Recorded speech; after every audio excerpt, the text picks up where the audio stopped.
You know, I'm just looking at Crappy here, and I know that he's ready to go. He's ready to talk about the first game.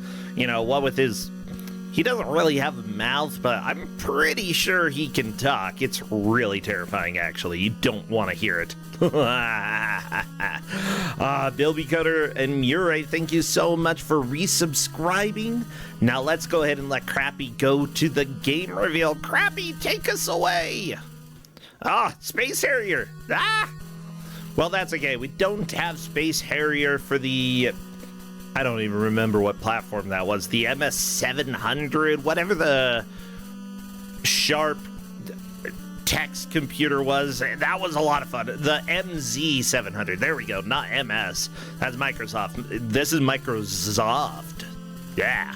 Well, luckily we have a game on a completely different platform, so please welcome on in the GM for game number 1 of today, our dear friend, Waffle Fox Bree. Waffle Fox Bree, I am excited. Hello, hello. You're gonna be, oh, there we go. Hello there. Hello. Oh my gosh, I'm super excited for today. How are you doing? All right, I suddenly became sleepy, and I don't know why. Oh, I don't know. I'm like perma-sleepy after TwitchCon. I bet I'm gonna finally be awake like on Sunday, and then Monday I have to go fly out to another convention. So, I don't know. It's good, but at the same time, it's a lot, you know? Yeah. Well, you know, you are doing something new for us. Oh, shut up, Putt-Putt music. I need to get rid of this. This is... I don't want Putt-Putt to travel through time. Let's go to RuneScape. RuneScape's good. Yeah, everybody likes RuneScape. Reliable RuneScape.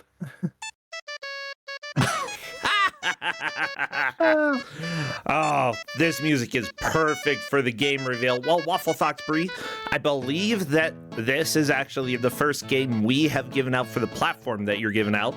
Yeah, and it's a very well-known platform.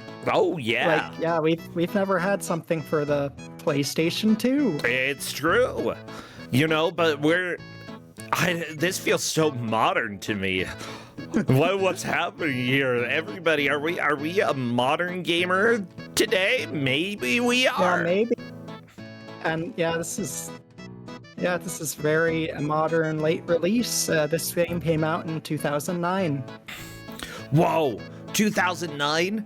That's, I was gonna say less than a decade ago, but no, that's 14 years ago.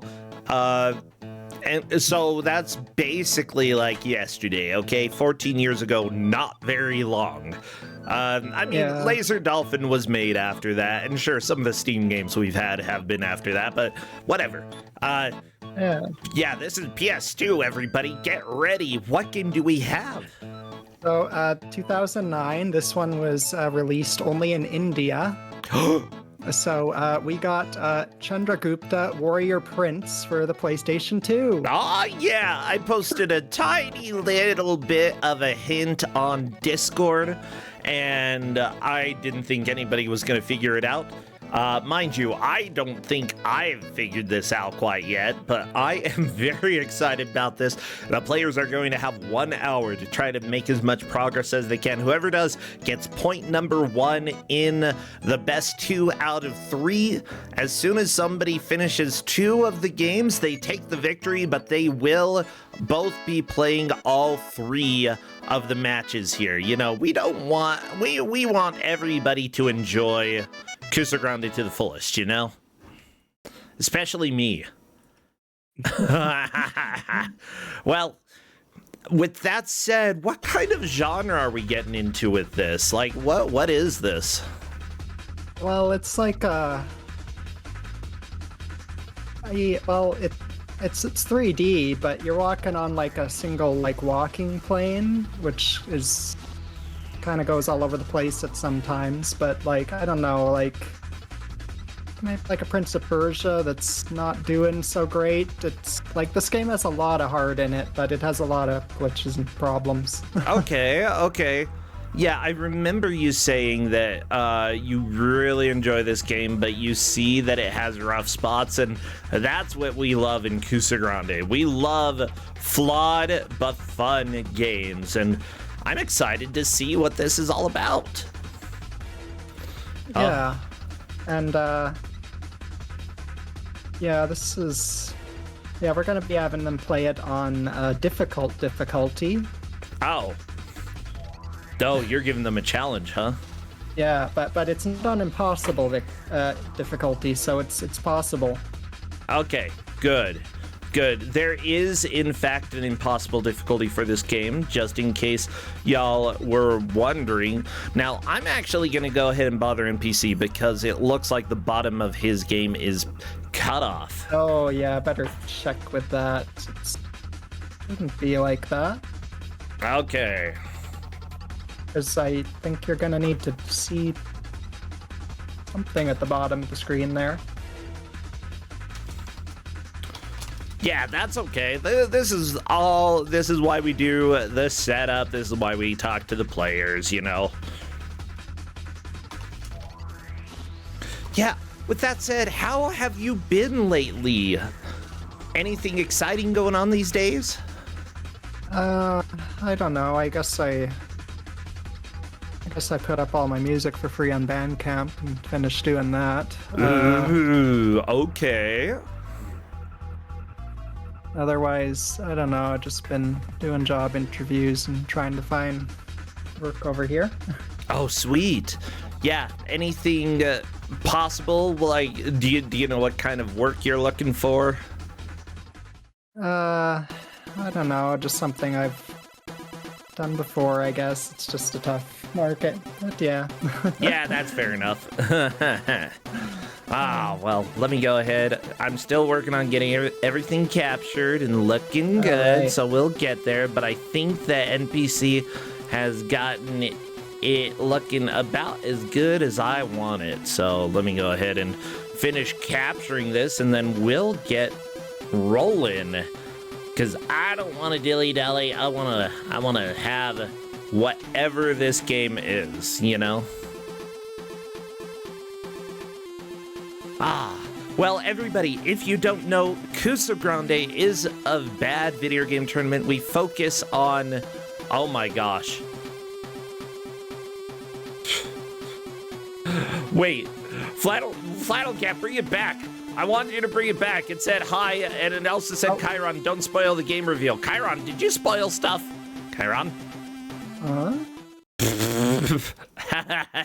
I don't know if Chiron is even here right now, but Chiron, I want to yell at you anyway. Where are you? You're always fun to yell at. Let me go ahead. You're just sitting here? Yeah, sure you are. I'm just confirming NPC on the right, Flannelcat on the left. We have some beautiful music here. And honestly, I think we're going to have some beautiful cutscenes as well. Am I right? Oh yeah, each chapter begins with a cutscene. Yeah, we gotta get into the mood of this, Chandragupta adventure. Okay, let me go ahead and check with the players if they are ready. Beep, beep. Wait, why did Muware honk at us? Why am I honking back? Muware, honk, honk, honk. Honk, honk, honk, honk.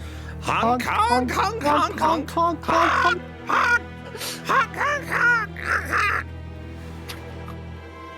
We have an emo for that. Where is it? Honk. No, not that one. Someone asked if that was in the music. There might have been honking in the music, but I guess I wasn't paying attention. Okay, they are both ready. They have to be on difficulty.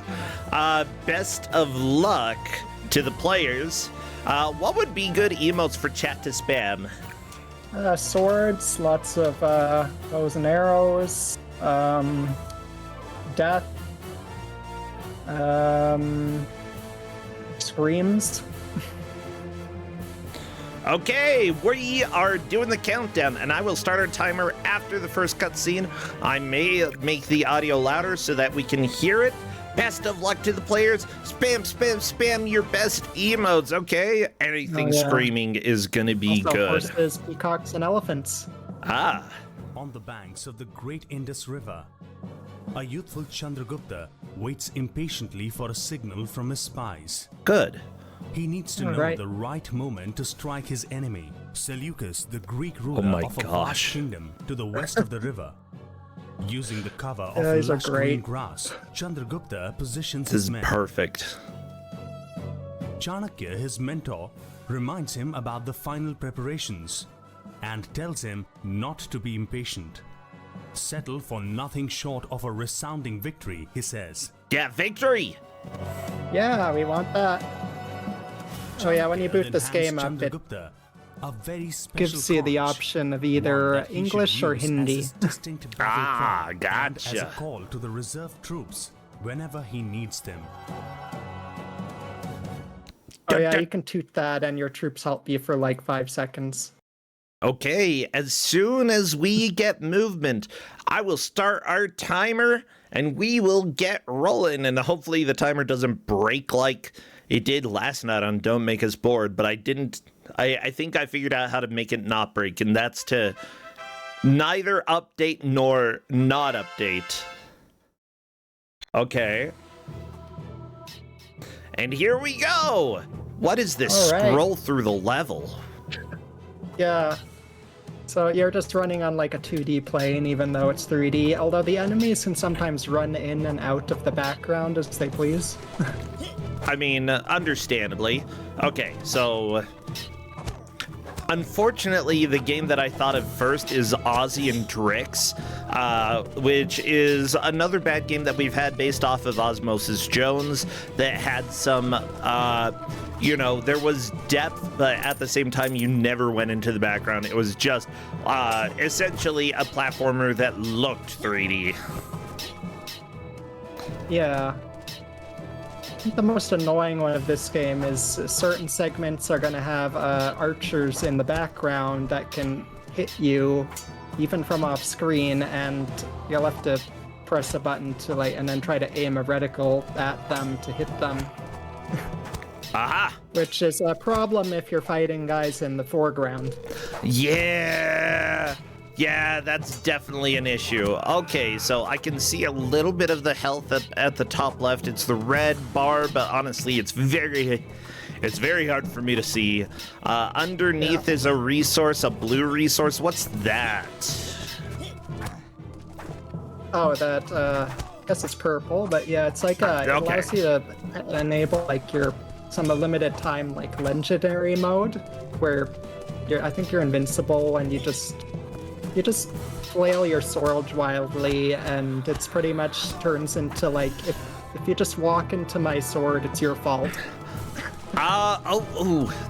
Like that one Simpsons thing. Yeah, I gotcha. Yeah, Okay. PC has a full bar of that. Not sure if he'll use it yet. Yeah, it looks like both have tried to run to the end of the room, but the door was red. They need to defeat everyone here before proceeding.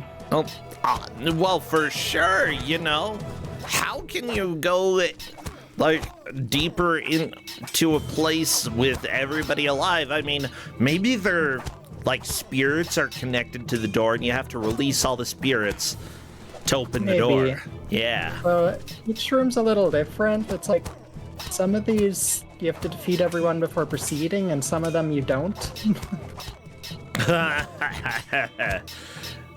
Chat is also noting that there's a lot of low punch spam. It's sort of low stab spam, but yeah, essentially.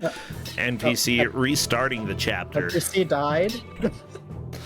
I mean, it seems a little bit difficult. NPC was a bit concerned about having dual stick, but honestly, I'm not sure that the second stick is going to matter a whole bunch, at least at this point. Yeah, the right stick I don't think I used. Yeah, I believe it. It might be useful in a much later level where there might be some blind jumps, but the D-pad is just for those special reinforcement abilities that are shown in that bottom left icon there. For sure. If you have that charged up. Bottom right is number of arrows you have. Don't have any yet. So at this point, you know, I don't think we're really going to see quote-unquote progress until all of the enemies have been defeated by one player or the other. And honestly, like, what's the most difficult part here? Dealing damage without taking damage? Yeah, you just gotta get used to alternating your moves so that you just get by their blocks, and also just try not to get between enemies, because you can't really block in two directions at the same time. Oh, for sure. Yeah. By the way, I want to say thank you to everybody who's showing up and watching. I do know that there are a few new people here. Gay Ghost Guy, good to see ya. I like Gay Ghosts. I like guys. It's just good stuff. Yeah. But we, you know, right now, for those who are new showing up, this is actually the grand finals of a tournament that we have going on. We're doing the best 2 out of 3. This is game number 1, Chandragupta Warrior Prince. I'm more Xena Warrior Princess style, you know. Xena rocks, but I'm kind of digging this game, I gotta be honest. It's pretty hideous for the PS2, especially late PS2. But what you gonna do, you know, the frame rate's good. Yeah, it runs pretty well. I guess this is a definitive version, because they did release it on PSP as well. Oh, really? And that one does not look good. Oh, like... extra crispy, I don't know, anything like that. Yeah, certainly a mix of textures. Oh, I like textures. This looks pretty good, but this again is our first PS2 game ever in Kusog7ande. You know, we're in the 7th year, and I definitely could be lying to you, but as far as I know, as far as I'm aware, our first PS2 game, and it is so far being a little bit frustrating. It reminds me a little bit of that one game, Cutthroat Island for Genesis. Do you know that one? I know that one. Yeah, the big thing... I played it, but... Oh, that's all right. Well, the big thing is you start out in an area that essentially you have to kill all of the enemies there in order to move on. And a lot of people struggle with it, just trying to figure out, you know, exactly what types of attacks they should use, how to use attacks without taking too much damage. And after that level is immediately a minecart section, which some people never beat. It's great that level 2 is that terrible. Yeah. So yeah, this first stream's gonna be them mainly just figuring out the combat here. Once they figure out enough of it, I'm sure they'll make progress through multiple rooms, or not, because I guess it'll introduce some new problems the game has. Yeah. By the way, someone is saying that this looks really great for the year 2001. Or at least okay for the year 2001, but this came out in 2009, right? Yeah. Yeah, so maybe NPC made it to the next room. Yes, NPC taking an early lead. Again, he was a little bit hesitant with the first game being a PlayStation 2 game, but honestly, I think NPC and Flannel Cat are both a little bit equal when it comes to PS2. You know, they tend to be much more retro gamers. And while PS2 is retro at this point, it still is a little bit newer than they play regularly online. Yeah. Yeah, there's a lot of stuff to explore for the PS2. Oh yeah, this has some good screams. I like it. Yeah, from what I can see, this apparently was released 2009 for PlayStation Portable. I'm seeing 2011 for PS2, but that might be a lie. It could possibly have been the same year. I don't know. And I wouldn't doubt it if that's the correct date either, because some of these are pretty late.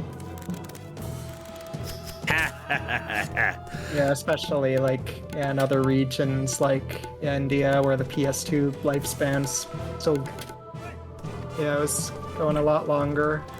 NPC skipped the puzzle in that section. I guess it's optional. The optional puzzle?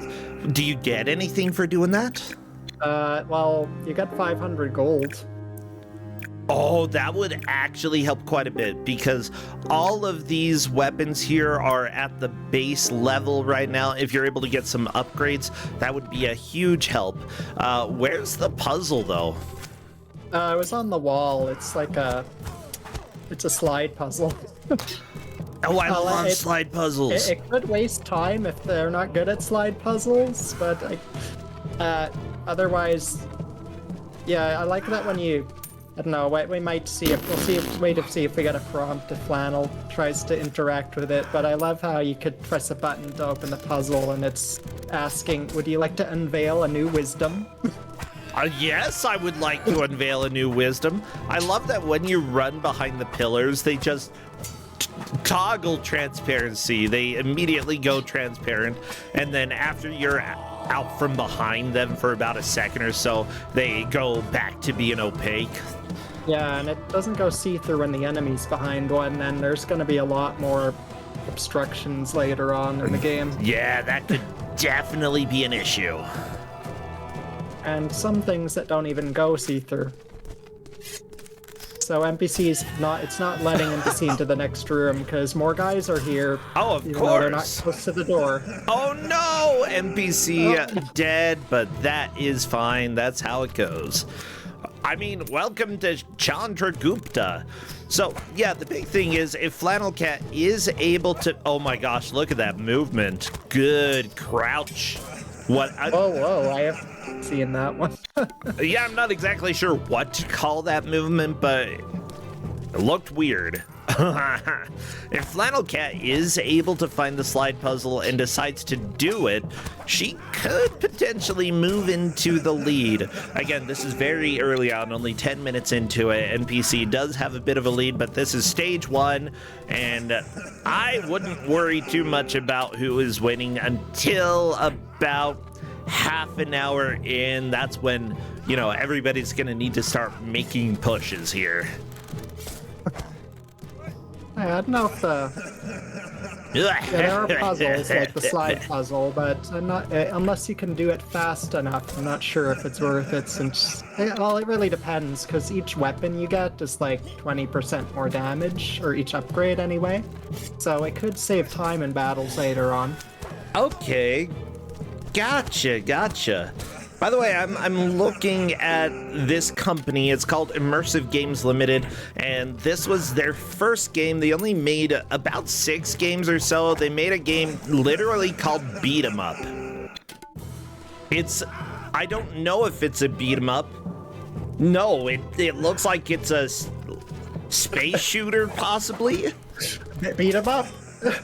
A space shooter called Beat 'em Up? I'm actually really offended about this. I am so offended. I think I remember looking at their games before, but yeah, what did they have?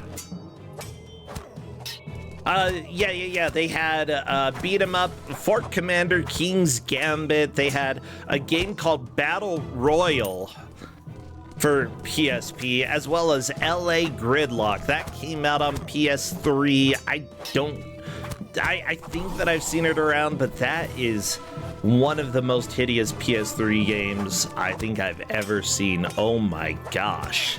Okay. I love it though. With that said, they're considering that this game was made in India, right? Yeah. And because of that, a lot of the times when people from other countries make some of their first games, which this was the company's first game, you're not going to end up with something perfect. And honestly, just making a game for, sort of from your own folklore, from your own stories, from your own lore, I think there's something really special that comes from that. And as far as I can tell, this apparently is set in 323 BC, ancient India. Whether or not this is a true story, it says that it's based on historical events, but You know, it might take a few liberties with that, but yeah, we're actually getting a bit of a history lesson here. Yeah, and I think this is cool. Like, yeah, just kind of, yeah, just make a game based on like your history or folklore and stuff, and yeah, first emperor of India, and just have a cool way for the kids to experience it. Yeah, I'm trying to think like the difference between India in this game and like what anywhere in Europe back in the 300 BC. Like, I think most things were made out of dirt over there, you know? Look at this palace. This is beautiful. Yeah, there's a lot of good designs and architecture in some of these levels. Yeah.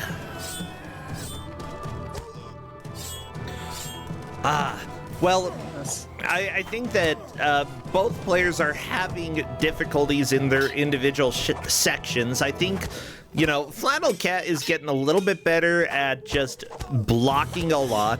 Considering that this game does not have a time limit, you don't need to worry about rushing, at least right now. You know, what's more important is making steady progress. So make steady, not quick progress. And there's some mechanics that they haven't noticed yet, like if you don't attack for long enough, your health bar actually slowly regenerates. Ooh, Flannel Cat got cornered. Unfortunately, 2 enemies surrounded her, and that was a big problem. So, yeah, apparently, per chat, what's coming in here, Chandragupta Maurya, I'm definitely pronouncing that wrong, okay? But apparently he lived around 350 to 295 BC. That's a good, healthy 55 years old. And that's honestly not too shabby for that time period, yeah. Pretty good for that time. Oh my gosh. NPC should be able to get to the next room. I hear the arrow. As long as NPC doesn't die, yeah, we're gonna hear the arrow until NPC gets there. But yeah, there's some mechanics like slow health regenerating if you're not like hacking. Oh, there's a platforming segment. Let's see. Oh, it's Prince of Persia. Oh, okay. This is a game. This is playable.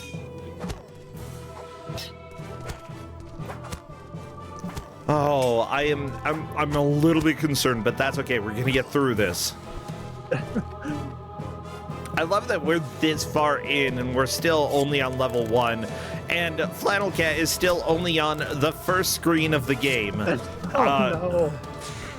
Yeah, I hope she gets past this. Like, I'm sure she will, but I think she will. I mean, Flannel Cat and NPC are both incredible players when it comes to Kusog7ande.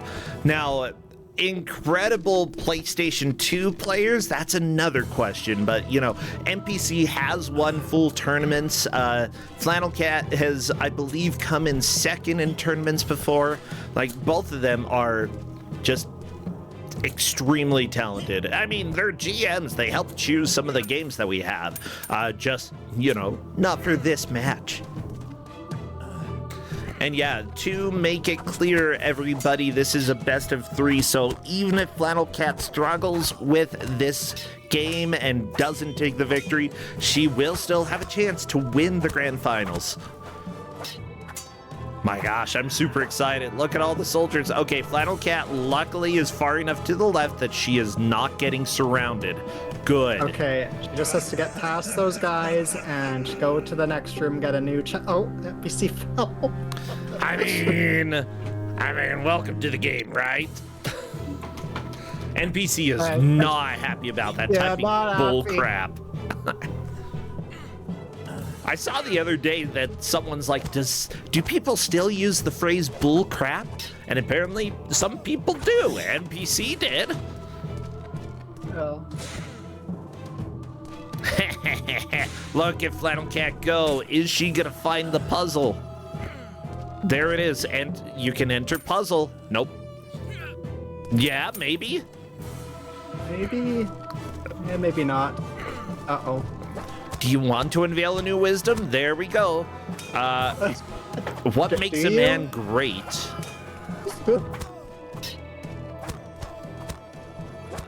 Honestly, a 9-piece, well, okay, it's an 8-piece slide puzzle, isn't really too difficult to do if you know how to do slide puzzles, but if you don't, this could end up wasting a decent amount of time, but I think Flannel Cat has the right idea here.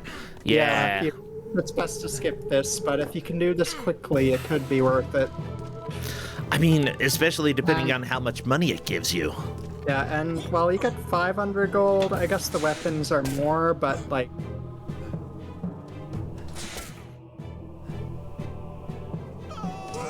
Whoa! NPC died in the air!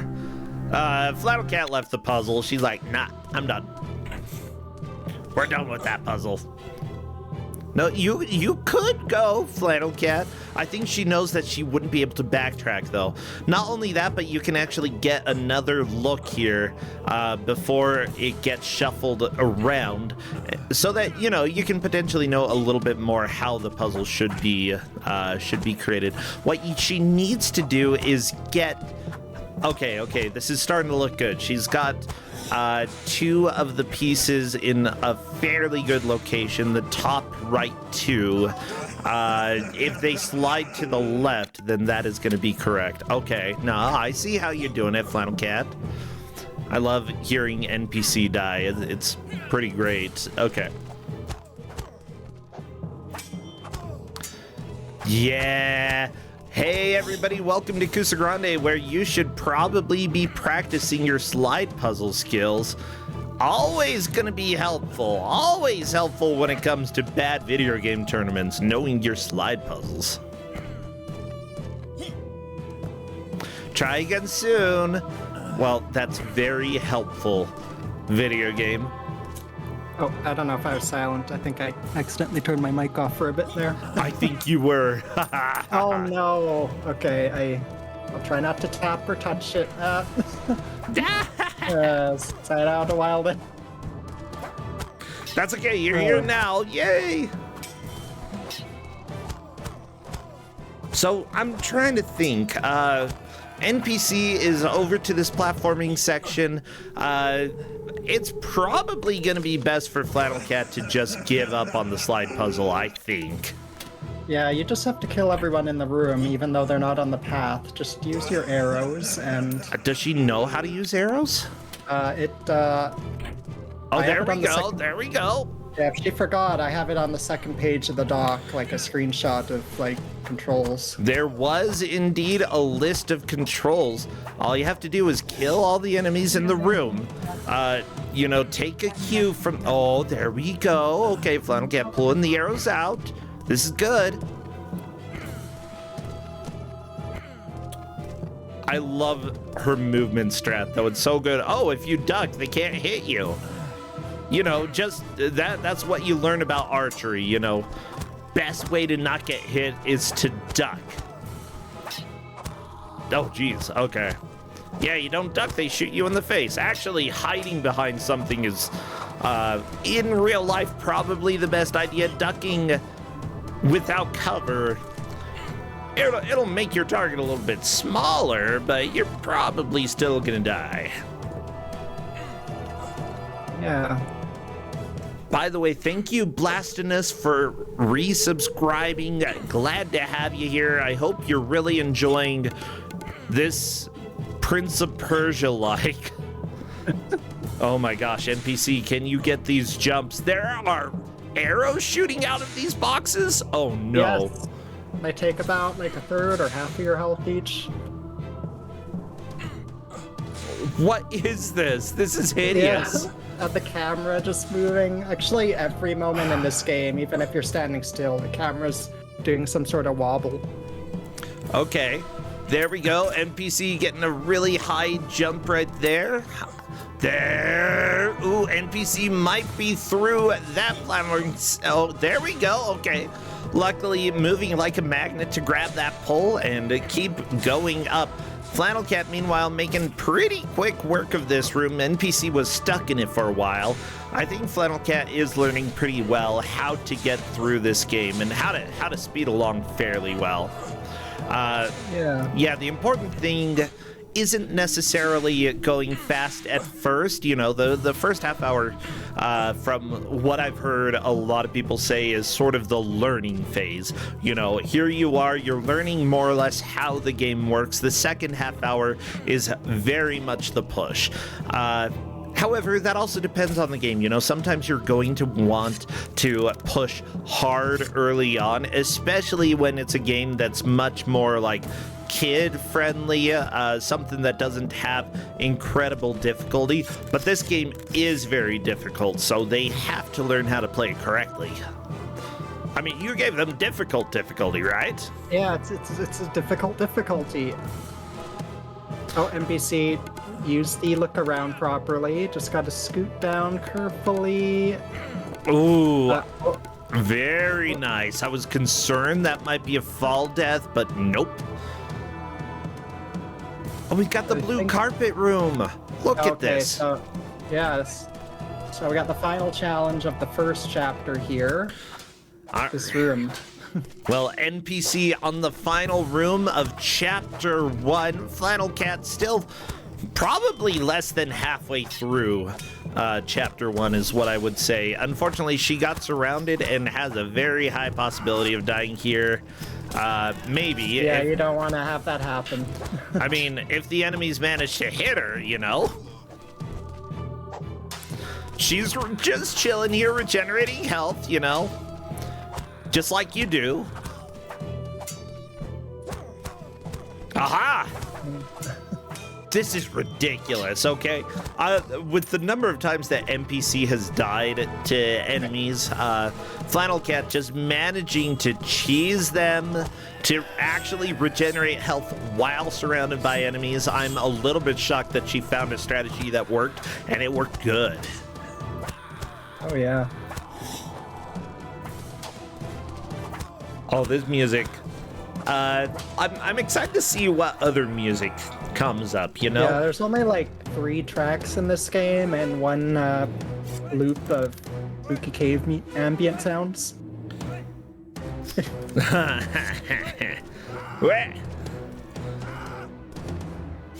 And I got the boss. NPC's fighting the boss now, who is doing yells because NPC wasn't coming to approach him. Okay. By the way, I see that one of the producers for this game actually worked on quite a few other games like Lego Island 2, The Brickster's Revenge. We have Super Street Fighter 2 for the Amiga. He was a tester for that. He did art for Speed Zone, for Archer McLean's Presents Pool Paradise. Yeah, that sounds great. Yeah, and even Johnny Bazooka Tone. Ah. I at least know of Johnny Bazooka Tone. No, Flannel Cat! Oh my gosh, she lived! Okay. What? Like, at least there's a little magnetism when it comes to these platforms. Thank goodness. Yeah, oh, NPC died. I mean, this is the final room of level 1, so that sort of is understandable that it would be a little bit difficult. Yeah, it's probably harder than the other combat rooms that have come before, but you also have more knowledge, so... Yeah, that's the thing. Like, Flannel Cat has a lot of knowledge when it comes to combat. She doesn't really know how the Prince of Persia-esque swinging around on poles and climbing and stuff. She doesn't quite know how all of that works yet, but she is learning that, and I think she's learning it pretty quickly. With that said, I think that this game actually looks kind of fun. It's got a really... Oh no, NPC shot in the face, no! Yeah, I find it's best if you take care of those archers first, because each arrow takes like... depending on where you are in the game, like a third or half of your whole health bar. But if the arrow hits an enemy, if one of the enemies shoots an arrow and it happens to hit another guy instead of you, they'll die, so that's helpful. Well, the game designer for this, by the way, was Pascal Lubin, who also was one of the people who worked on the Duck Dynasty game back in 2014, and Cabela's Hunting Expeditions. Okay, and some Splinter Cell games. Alone in the Dark, the new Nightmare. I'm sure that was great. All right, that's cool. That wasn't great. I'm exaggerating. Go City Life DS. How about that? That's probably it's very different from everything else. Ooh, and a game called Runimals, which looks like animals with wheels on them. Weird. Okay, interesting.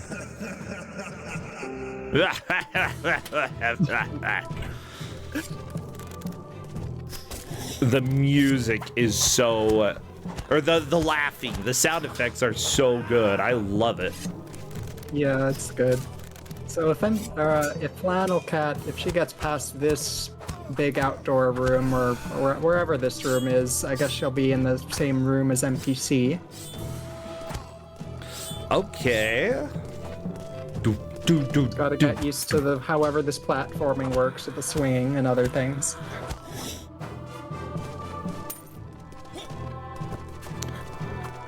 Come on, get him! Nope, stop blocking. You know, you should have brought a shield. Yeah, like, Gupta, why didn't you bring a shield?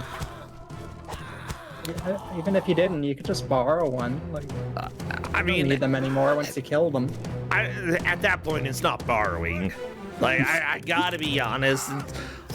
Like, pretty much stealing or acquiring.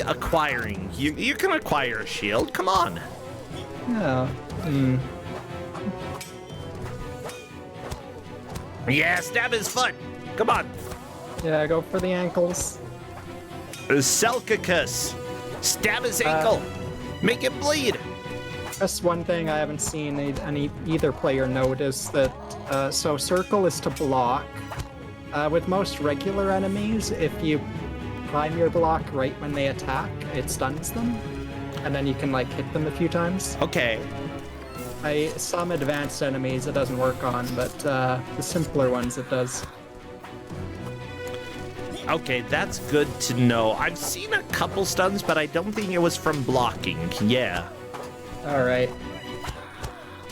Though after this chapter, the game's gonna give them a new move that will teach them how to do some kind of tackle stun move. Haha! I mean, I kind of like that. New abilities as time goes on. Flannel, no! Flannel just kind of let go and crumpled. Oh, the ragdoll. And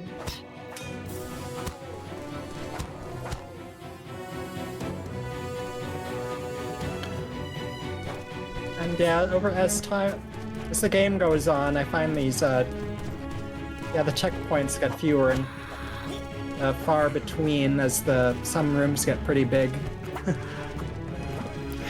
Yeah, just die once in this platform area, but at least you have a checkpoint and you don't have to start at the beginning of the chapter.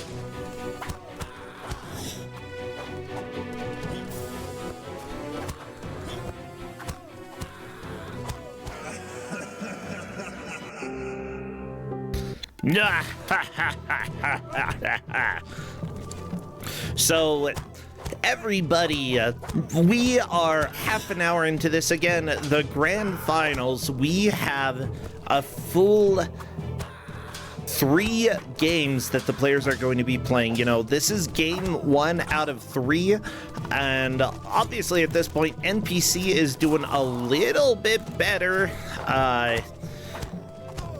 But Flannel Cat is starting to learn how to play this game and is doing a pretty good job. Oh, NPC is doing the final room of the game. I feel like, you know, Flannel Cat still hasn't learned how all of the Prince of Persia-esque movement works, but she's gotten very good at the combat. And so if she manages to catch up to NPC, there may be a lead change.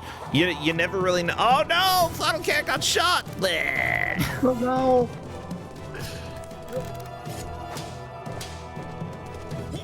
So there's some things hard to tell by watching this, like, depending on what you're doing, the controls may not be as responsive as you like them to be. Or you can get locked into doing some certain things and other buttons may not work. Ah! Yeah, we'll see if NPC can beat the boss this time. Every boss has kind of the same strategy. If you take down a third of their health, they'll run away, and then more goons will go at you, kill all of them, and then the boss will go after you again. And then after another third of health is gone, the goons will come out, and yeah, I'll just keep going until they're dead. Yeah! Ah! I love NPC trying to shoot the guy in the background with a bow, which might actually be a good move, you know. And if you're going to have to kill everybody, might as well do it while you're chilling and waiting for other people to show up. Yeah, it depends what they're... Although on the other hand, if they are just like melee fighters, they all kind of do a conga line for you. Yeah.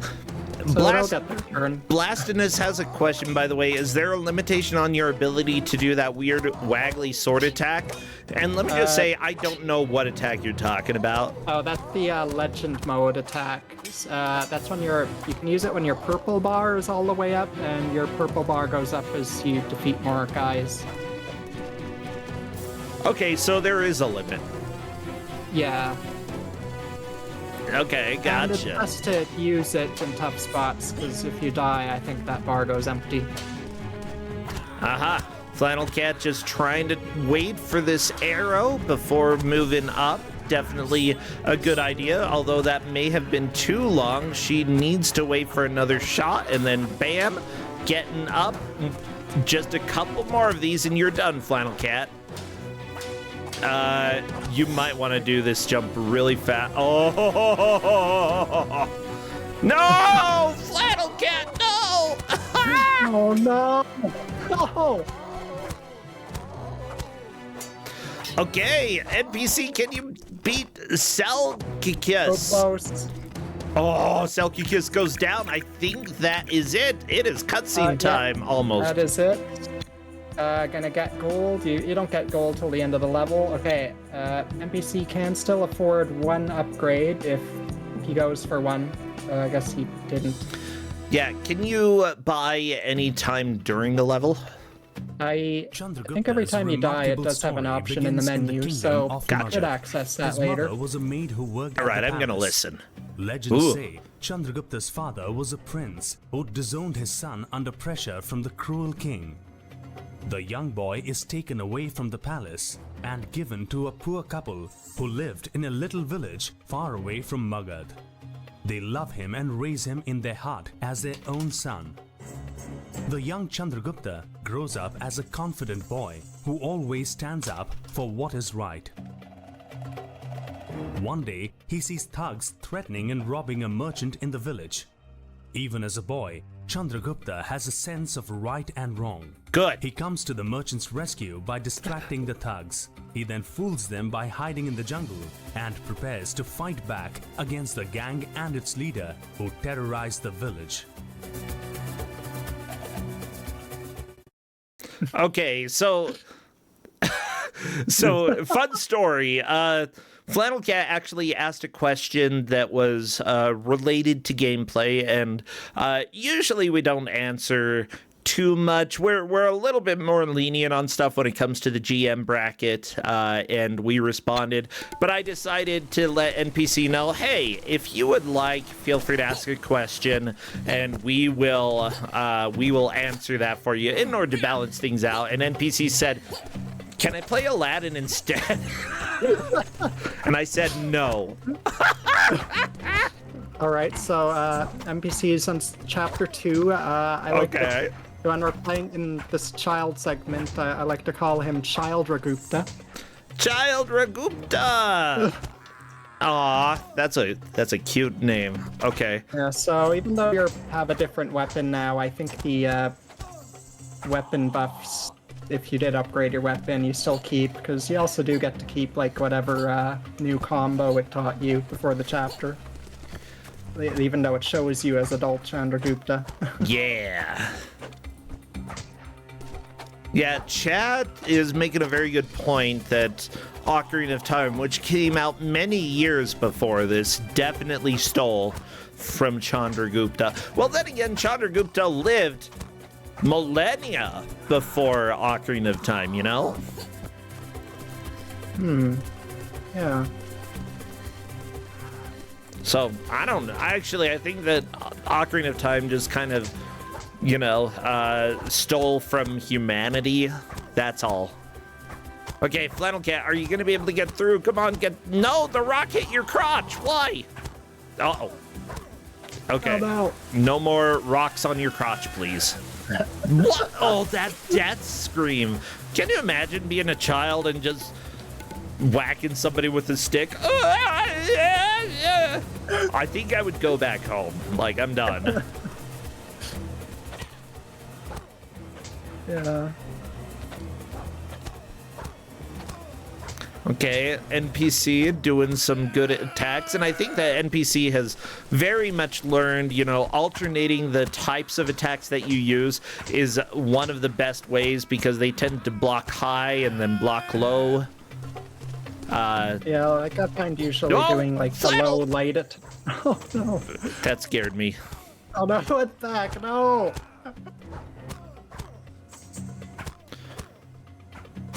I really hate that the camera rotates as you do this too. Like that's the worst part of this, like, swinging section, seriously. Oh, there we go. Okay. Flannel Cat is up to the next area here. Time for more.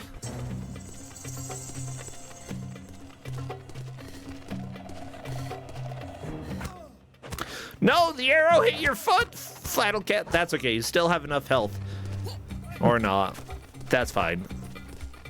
Yeah, if you can find a safe spot, like, you can, like, hang on that and slowly regenerate health. Yeah, honestly, I would say for a small studio in India making this game, they did an okay job. Like, I would not say this by all means is the best game ever, or by any means is this the best game ever, but, you know, I honestly think this has some ideas. You know, we've got characters playing, you know, you play as the same character at different times in his life. It's non-linear storytelling, so you get to go and experience some of the events that led to where you are as you're going through this palace. I like it. I like it. Yeah, it's pretty neat. Yeah. Like, yeah, there's a lot of things that could have been done better, but yeah, there's a lot of heart in this. I mean, welcome to Kusog7ande. We tend to praise a lot of games that are not going to get praised anywhere else. But yeah, we definitely love weird, janky games around here. Okay. Yeah. Ooh, Flannel is close to the final area of this room. Okay. Just get through that door. Gotta be careful. Gotta be careful. Oh, there. Drop down. Great. Flannel Cat moving on to the final area of level 1. She is still significantly behind NPC, but if she can get through this combat area quickly, she will be caught up, essentially. Yeah. I see NPC is having trouble on some of these slopes, because yeah, I guess some of the later slopes, they're, yeah, it's kind of tough to alternate between, like, low and high attacks if you can only hit one part of your opponent. NPC chose to restart the chapter. Interesting. Not sure what benefit that would do. Yeah, same here. That's a little odd. I mean, Maybe. Yeah, I wouldn't. It's like, do you think that it's gonna reset something that was going on in that next room or area?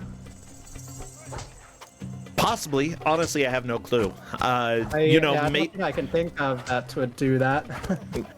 Yeah, somebody is saying that he had low health at the checkpoint. Oh, okay. I guess you do keep whatever health at your checkpoint, but I guess that also means NPC hasn't realized about your regenerating health if you wait long enough. If you do not attack and you just sit there, you will regenerate health. It's better than restarting at the last checkpoint, and I believe that Flannel Cat knows about the health regeneration. This could be a huge opportunity for Flannel Cat to start making a comeback against NPC. I love it. Like, I think we're putting the pieces of the puzzle together about why NPC chose to do that. Although he still may have enough of a lead that it doesn't matter. He did just make it back to that checkpoint super fast. So, you know, not as... Oh, jumping over a dude. Okay, okay.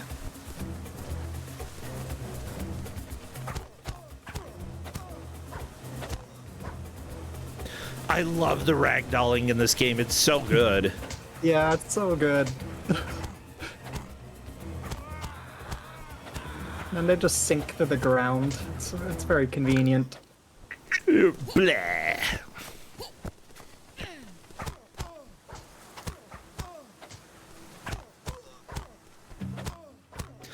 Yeah, now, one thing, everybody, you should know is that all of the players were giving some pretty solid information about how this game plays and some of the main mechanics of the game.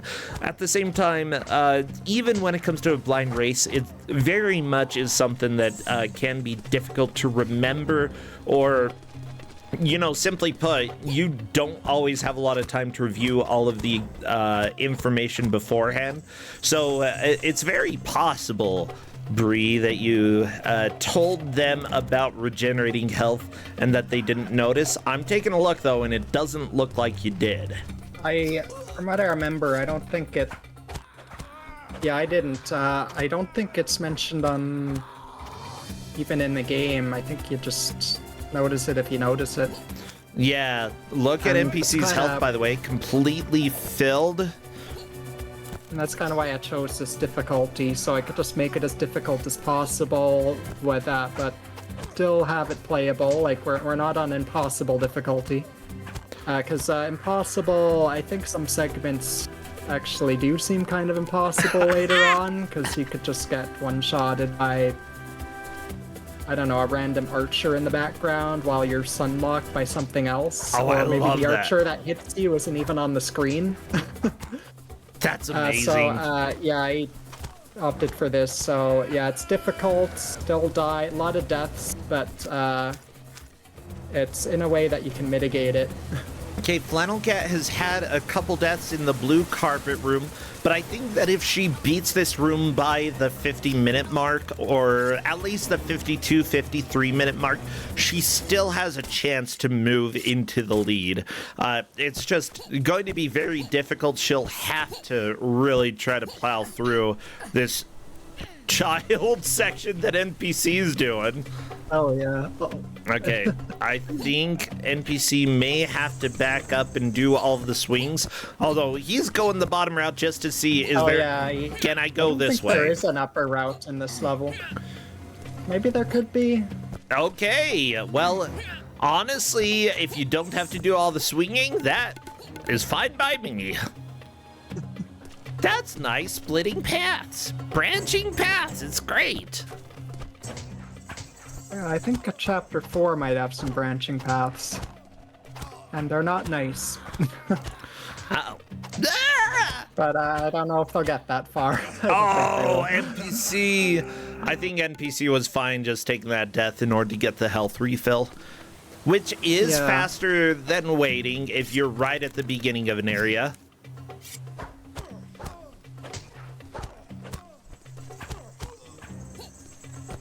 I love jumping back, just trying to, like, get a little bit of space between you and the enemies. Oh, the enemy slid into NPC and dealt, whatever. Hurt him. Yeah, dealt some hurts. Dealt some hurts. Owies. Well, okay, it looks like you're not supposed to go in the water. Oh, no. Water is I dead. can't swim. It's true, it's true. Maybe it's a vampire. That makes sense. Oh my gosh, one hit kill with the slingshot? Very nice. Yeah. Yeah, you can do that with the arrow too. If you just tap it instead of holding it, you can like, well, I guess if you hold it and aim, you can still hit people in the foreground, but you can quickly tap it to hit people in front of you, and if they don't have a shield, you can take care of them in like a hit or two. Yeah, look at this. Oh. There's a crocodile. Actually, it was probably the crocodile that ate Chandra group, you know. Crocodile just devoured the child. Not the happiest story, but, you know, it happens from time to time. That happens. Well, one benefit about Cat asking if puzzles were required is that NPC did see enter puzzle back there and did not even try it. NPC is just continuing on. I'm not sure if NPC even saw the first time that was prompted. I don't think so. NPC would definitely benefit from just not fighting for a little while, considering that he is almost out of health. Luckily, you don't fight while crossing the rope, and hopefully NPC realizes, hey, I got a little bit of health back. Oh, that's not a good position. Oh, no. Chandra Goomba! Chandra! I like the idea of attacking from the rope. It didn't work, though. Okay, Flannel Cat currently fighting Selkicus. I think that's his name. I don't know. It could be an E or a C. I don't know how to pronounce these. It could be Seleucus or Selkicus. Oh, yeah, I think it's Seleucus or... Seleucus. I don't know. Okay, phase one down. Of left.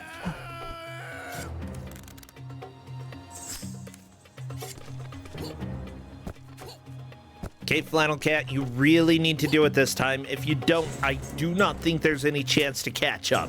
Come on, Flannel Cat. Has the right idea of running to the beginning of the stage when the next reinforcement of guys come in. That way you can't be caught in the middle. Yep. And then stab them in the toes until they bleed to death. Good. They won't get this far, but like in later chapters, some of them will decide to like run into the foreground or background and then back in, so they're surrounding you and you can't do anything about it. Flannel Cat was doing very well with the parry and actually getting that stun off. Unfortunately, she did die, and that might seal the fate. I believe NPC is going to be taking the victory this time. Yeah, it is looking that way. Which is fine, you know? Welcome to Kusog7ande. Sometimes you do fantastic, sometimes the game's not for you. But I know NPC was very concerned about this match. We'll have to see if the next one manages to play to his strengths or to Flannel Cat's. Oh yeah, I hear it's going to be a very different game, but we'll see what gets chosen next match.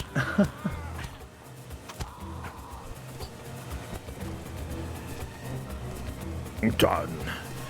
Done. Done. Done. Done. Done. Done.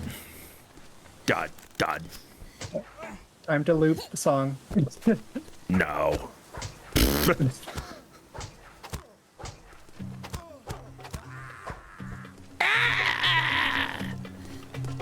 Yeah, how many people is trying to group the killed at this point? Like, I don't think he's gonna have a village left after this, seriously.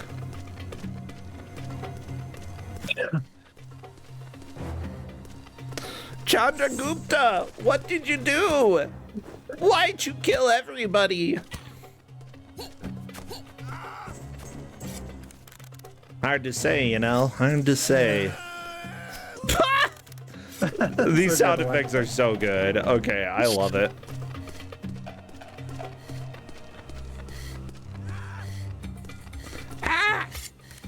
So I think NPC might. I forgot how much longer Chapter 2 is, but NPC might complete it for the hour. Yeah, I don't think she'll be able to catch up. And that's okay. Yeah, it's okay.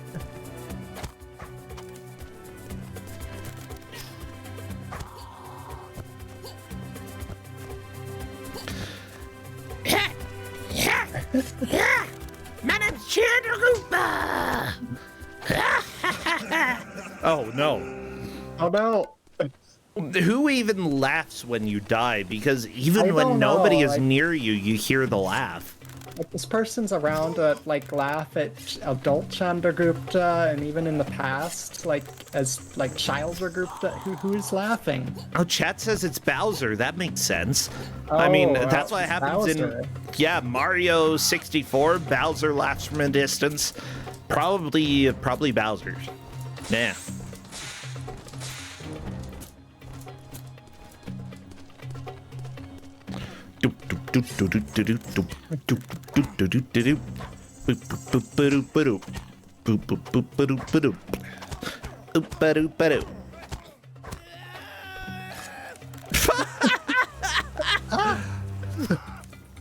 I just love the sound effects in this game. It's so good. I love that they'll even, like, enemies will even scream if they, like, fall from a slight, like, platform, even, like, and they're still living, but they still do a scream anyway. I mean, honestly, have you ever been walking and, like, through a store that has a little bit of a step down and you don't realize it? I scream every time. Oh, yeah, I guess that would be a little scary if you don't expect it. Yeah. I really resonate with these dudes, okay? Ah! NPC getting the dude to slide into him. That is fine. That's what dudes do sometimes, you know? They just... Oh my gosh, that slide attack. It works in Street Fighter. It works on Chandragupta. Yeah, and you do get your own slide move later, but not till Chapter 4. Are you serious? And you have to have a running start to do yours, not like these guys, which can do it whenever. Oh, well, perfect. I like the very nice horse, very polygonal. Yeah, very nice. Okay, I do like the texture, though. It's definitely PS1 texture that they brought into the PS2 era. The leaves just floating in the air. I imagine, you know, they were trying something called art there. Yeah, it's good art. It's at least recognizable art. Yeah. Okay, the toothpaste river just flowing in the background just keeps going. Very thick, very viscous. I was hoping they could get to like the water in Chapter 3, because it certainly does some movements as well. That's good to know. Okay, Flannel Cat taking down phase 1 of the boss for level 1. NPC, though, is really making a lot of progress through level 2. Like, this is definitely NPC's game. Definitely NPC's win. I do not see a comeback at all. I don't think it's possible at this point. But I will say personal victory for Flannel Cat if she can actually manage to beat the stage. That horse is so small. Yeah, I guess it's the same horse every time, but Does it just move? It's like this horse is following you. Chandragupta, watch out! Yeah, it's looking after Chandragupta. Oh, Chandragupta. Well, maybe, yeah, honestly, if I had a horse that followed me around and made sure I didn't die, I'd be very grateful. I like that. Oh no, the goon running away! That's the boss! Yeah, just, this one's just goon. not? Oh, he's angry. Oh, he is angry. Oh no, you took care of his guy. Chandragupta, you can do this. Oh, NPC, there we go. Very nice hits there. Come on, take Goon down. Uh-oh. Phase 2 down. There's more enemies coming. Uh-oh. Yeah. From the left this time. That's scary. Oh, not that scary. Flannel Cat still not through this. I think that it is very... Oh, no. I don't think Flannel Cat has the time to beat level 1. But still, you know, this game, considering that you gave them difficulty, I don't really blame. Oh, let's listen to the cutscene. Wow, we got one more cutscene. We get one more cutscene, everybody. NPC making it all the way to stage 3. Ooh, sax. After defeating the thugs, Chandragupta reclaims the looted gold and takes it back to the village. He returns the treasure to its rightful owners. As he walks back towards his home, a stranger sitting under a tree takes notice of Chandragupta's character of protecting the people and their wealth. He sees a future king in the young boy. After introducing himself, Chanakya tells the boy that he is destined to be the king of kings. He tells the boy to acquire knowledge as his first step towards success. Chanakya takes him to the great university at Takshashila, where he learns the art of government. Chandragupta receives training in martial arts and tests himself against other warriors. Alright, he's learning the art of government. We're gonna fight everyone at the university. You know what? That's probably the best thing to do, but too bad we're not going to be able to see that. We are done with Chandragupta. Chandragupta, game over. Yeah, that's right. Well, everybody, we have it very clear. NPC has taken the victory for game number 1, getting the gold star there, and thus being in the lead. Flannel Cat will have to win the next 2 matches in order to take the victory. Let's go ahead and bring them in real quick to see if they want. Come chat if you would like real quick. Yeah, they do have 2 other matches, of course, so, you know, I want to keep this discussion nice and short. Hello there, NPC. NPC, I see you here. I'm here. Yeah. It just went to the wrong mic. How was that? Hey, Chandragupta. Hey, that was fantastic. You took the first match. I was, the thing was is that I didn't care if I win. I needed to get to the next level, so we got one more cutscene. Yeah, so here's the deal. Flannel Cat, unfortunately, was stuck on level 1 and was not able to beat it. This game seemed to jive a little bit better with you. You know, you beat level 2. Hello there, Flannel Cat. Hello. I'm so sorry, Cat. Why? Okay. It's so terrible to be stuck on the first level and not know what to do. I'm confused. What? Well, no, like she was making progress, and she did make progress steadily. I didn't feel like I got stuck anywhere. Yeah, NPC did beat level 2 right there at the end, and was almost, you know, we were watching the cutscene before level 3. I think NPC just managed to, like, jive with this game a little bit more, Flannel Cat. But That's impressive. Congratulations. Yeah, he did so good. The thing is that heavy attacks would guarantee that you would get a hit, so that's why I stuck with light attacks most of the time. Me too. I realized that they can't hit you when you're ducking, more or less. Oh, yeah. And just stabbed everyone in the legs, but I can't even imagine, like, getting past level 1 here. Like, this was fun, and I feel like I made steady progress the whole time. You really did. Pretty cool. Honestly, you know, for a game that came out of India in 2009 for the PS2, you know, this was very late in the PS2 era. But, you know, it's telling one of their own stories. It's made by people from the culture, and it's actually pretty fascinating. Not the best game, but still fascinating to me. Yeah, you were about to say something, NPC. Was I? I don't know.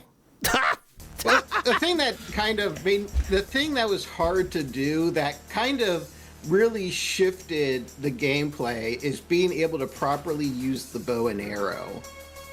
And I only figured that out at like minute 50. What? It's like that's the first stage unless you. No. It's like I can use the bow and arrow, but I didn't feel like I perfected it until minute 50. Nice. Yeah, it's very useful once you get a hang of it. Yeah, this stage is long. I do sort of agree that, like, even if you do learn the basics of how to use it, you don't really realize how overpowered it is. But there's a reason why. If the enemies have a shield, they can block the arrow pretty easily. But in Stage 2, almost none of the enemies have shields, and that really made it powerful. The bow and arrow / slingshot, whatever you were using there. Yeah. Oh yeah, that was the bomb. Yeah. This game was fun. I had a lot of I really liked it. And yeah, I think that the level or the area that you were on there at the end, NPC struggled with it a lot as well. The one with the blue carpet, as well as the boss at the end of level 1. Presumably the boss. Yeah. I don't know. They just get lucky and like two-shot you, which is less exciting. Yeah, did you figure out a reliable way, NPC? What? Did you find out a reliable way to get through that NPC? What part? The first boss? Yes. Save your power up for the 3 soldiers and then go back to the main guy. But that only works once. Other than that, try not to fight. No.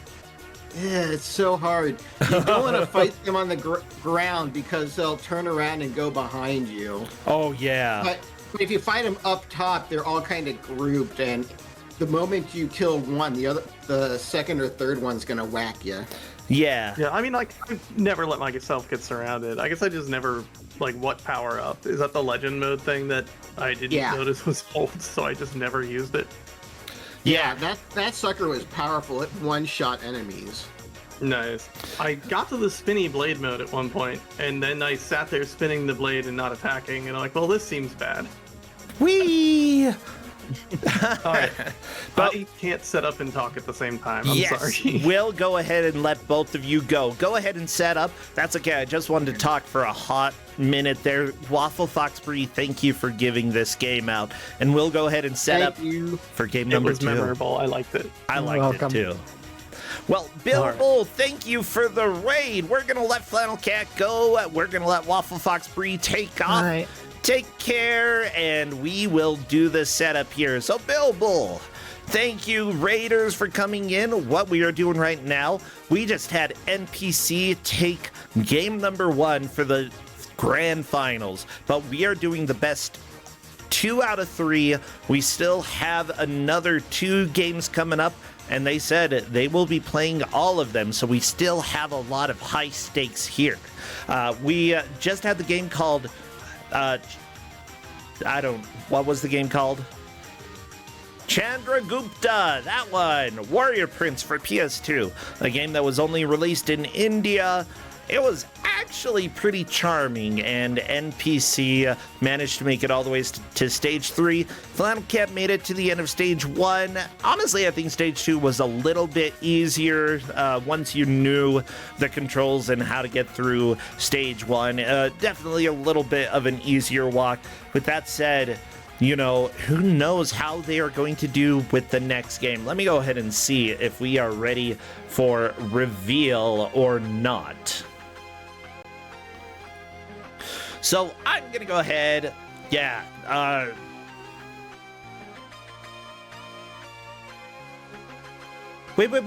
Wait. Bill Bull, since you did just raid us, And you're talking about beating a game. What game did you play? May I ask? Because I'm very curious. I like video games, okay? The Lurking Horror by Infocom? Oh, I love text adventures. I want to do a stream of a text adventure sometime because I've never done that.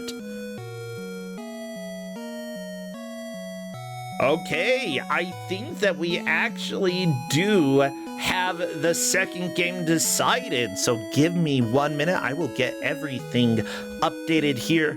Running one quick ad so that I can just make the small changes, and we will be right back with game number 2.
Hello, everybody, and welcome back to Kusog7ande, the Bad Video Game Tournament. We are on to game 2 of 3 for the grand finals. So let's go ahead. Crappy, can you go ahead and walk past Chandragupta? Come on, let's see.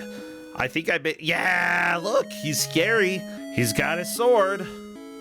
Well, luckily, we have a special guest here bringing us a game. Please say hello to GM number 2 of the day, Shrambles. At least it better be Shrambles. I hope I got it right. Shrambles? Shrambles? Hello. Hey, I did get it right. How you doing, Shrambles? I'm doing well. Well, good. What do you think of Chandragupta? Hold on, I may have sent them the wrong thing. Uh-oh. Yeah, go ahead and, if you need to do things in order to make sure it works, then go ahead and do that. Well, don't worry, I can stall for you. Just let me know when you're back. Yeah, I'll be right back. Well, bye. Everybody, we have been having a lot of fun today. You know, I appreciate the raid as well as everybody who followed and subscribed. You know, we will be starting Kusog7ande 8 sometime later in November or possibly December, depending on how things look. It's been a little bit of a hectic time, what with traveling for GDQ Express. I'm going to Reno for BLFC and then MFF in Chicago. There's Thanksgiving travel. There's Christmas travel. Like, it is a very, very busy time of year for me. But, you know, we're going to try to fit in as much in between that as I can without absolutely going bonkers. Yeah. Oh, yeah, AGDQ in January. I mean, that's going to be fun. Yeah. I already registered there. Silver... No. When I say BLFC, that's biggest little fur con. I'm helping with the escape room down there. Yeah. I get paid. By helping, I mean I'm working and I'm getting paid, okay? That's a side gig. Little side gig. I go, I'm like, hey, everybody, you better escape my room. And then I lock them in. And then if they don't escape, then they're mine. I capture their souls. Yeah. It's pretty dang good. Just gotta capture all those souls.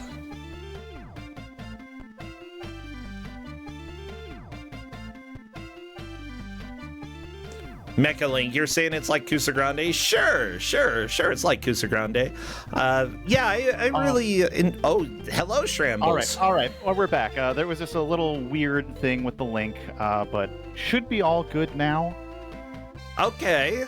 Well, great. I know that you've got something special for us today. Yeah, as you remember, my debut game was for the Mac.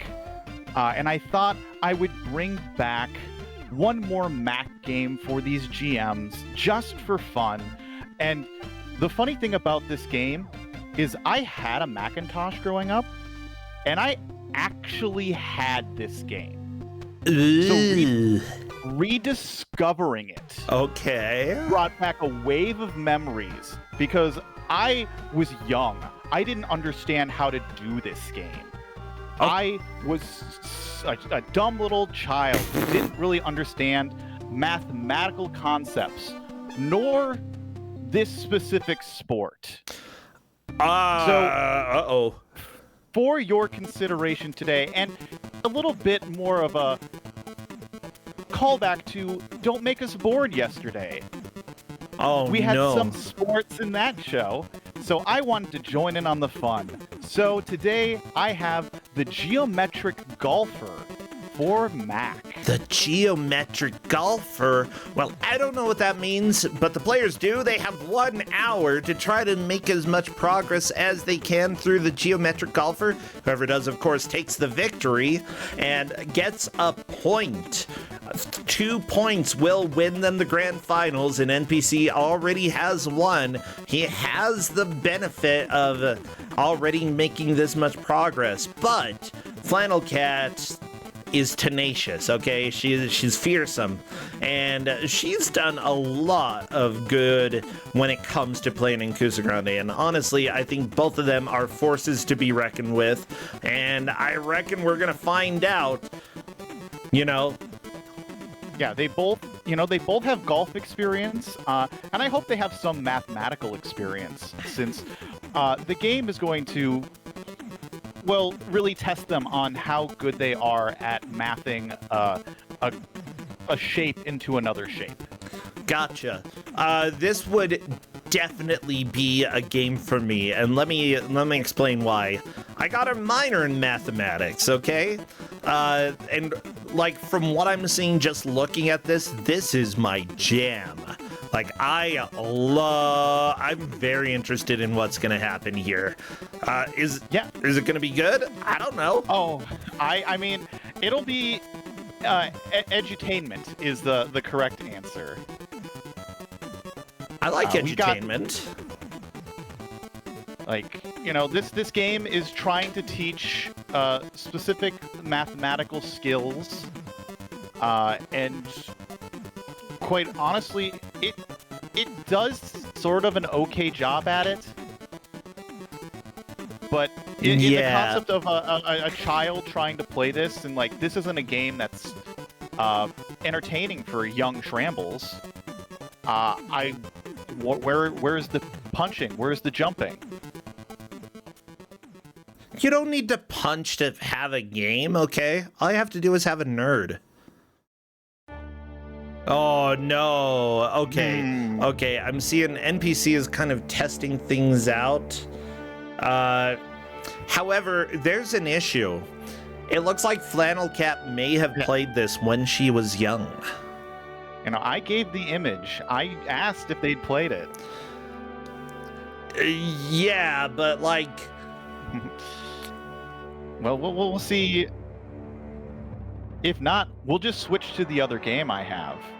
I mean, yeah, I'm chilling here, okay? I'm chilling. We're gonna get this. We're gonna figure this out, everybody. This is part of the fun of Kusog7ande. Sometimes, with the most obscure thing, aka the geometric golfer, somehow someone in the world may have played this before. But yeah, we'll go ahead and see what. Yeah, I think that it's going to come down to NPC to really say, is this going to be a veto or should we continue? And we'll let NPC probably nail down that answer. Yeah, I mean, I played it as a young child, so hearing Flannel Cat may have played it as a young child doesn't necessarily surprise me.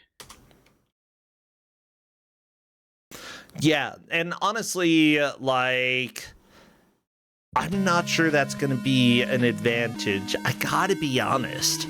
Like, Flannel Cat is saying that, you know, she may have played it as a child, single digits.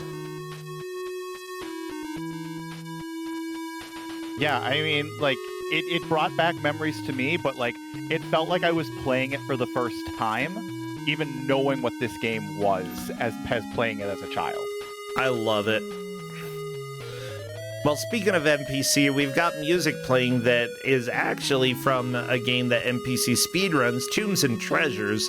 What an absolute gem of an NES game that almost nobody knows. I actually kind of like it. It's a strange blend of, like, adventure, RPG, puzzle game. I kind of want to give this a shot. Yeah, and then there is something additionally special if they do very well. I will save that for if we actually do end up playing this. Yeah. Okay.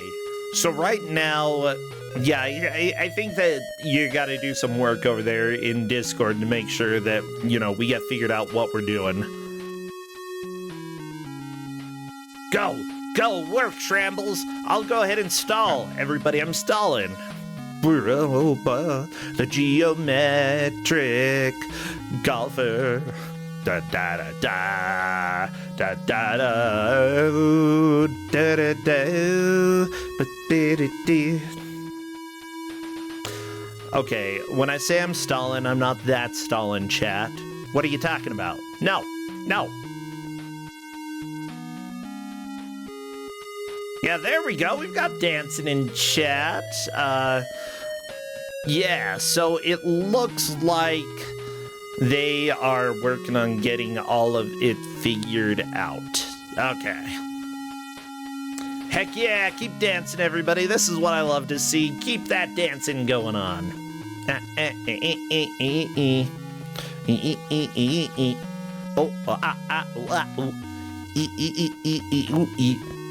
Oh yeah, oh yeah.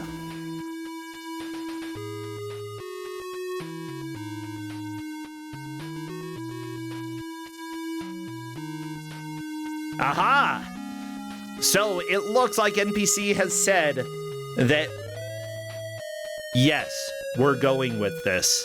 Even though Flannel Cat may have played this a tiny bit as a kid, I think NPC is a little bit more okay with going forward with this. So if you're cool with that, Shrambles, so am I. Yeah, no, I'm cool with it. I think NPC was just getting a little confused on the practice hole, where I told them they could experiment with the controls, and I think NPC may have thought that there's a way to solve the practice hole when there is not. So I think we are set. The practice hole is unsolvable? That's a little concerning. Oh no. So the practice hole was just meant for you to, like, here are the controls, play with them. Ah, gotcha. Well, let's go ahead and do this. But yeah, no, I think getting the aha moment is just figuring out, you know, you have 5 different clubs, and it's just showing you what it does, and It's not the perfect tutorial. I mean, what tutorial is the perfect tutorial? I mean, really. But we've got ourselves a little golf game. Okay, well, I see the bags there. I see translation. I see a triangle. This is all perfectly normal. This is a perfectly normal golf game with perfectly normal golf rules and golf holes. And so our goal for our competitors today is more of the mystery tournament style golf presentation than your typical Kusog7ande style golf. They're actually going to go for completion of holes. Okay, is it any holes? So it is unique holes. So there are 85 holes in the original game. And whoever completes the most will win. And you have 10 shots per hole. Okay, so can they do them in any order, and does the game keep track of it? I did tell them in my progress will be determined by an amount of unique holes completed. Each hole has a 10 stroke limit. If you hit that limit, you will be moved on to the next hole. You must go back to the hole you hit the stroke limit by hitting the left white arrow and selecting the options and clicking reset hole. Okay, you must go to the previous hole. I will highlight that again. Fail.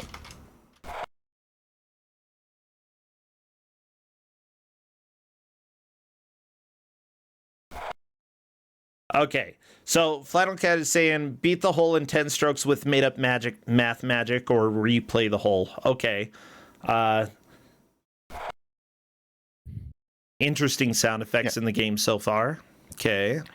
Yeah, so there's very little sound effects. And then there's music only in the transitions and on the menu. So, but it would be nice to hear the sound effect for when they do get a hole in, just because it's very funny to hear what it sounds like, depending on how well they do. Okay, well, I'm checking with the players to see if they are ready to go, because I personally am. If there's no music during the game, I'll probably put on our own music in order to jam along. Otherwise, I'm excited to see what this game has to offer.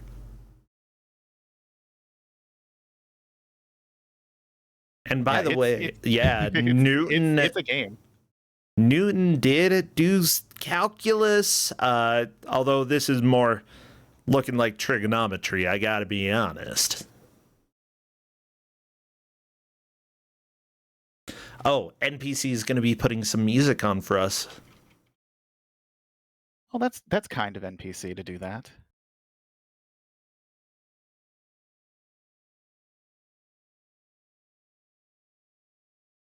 Maybe NPC did. We'll find out.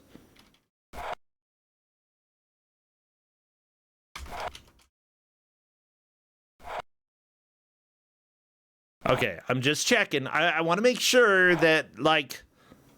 Okay.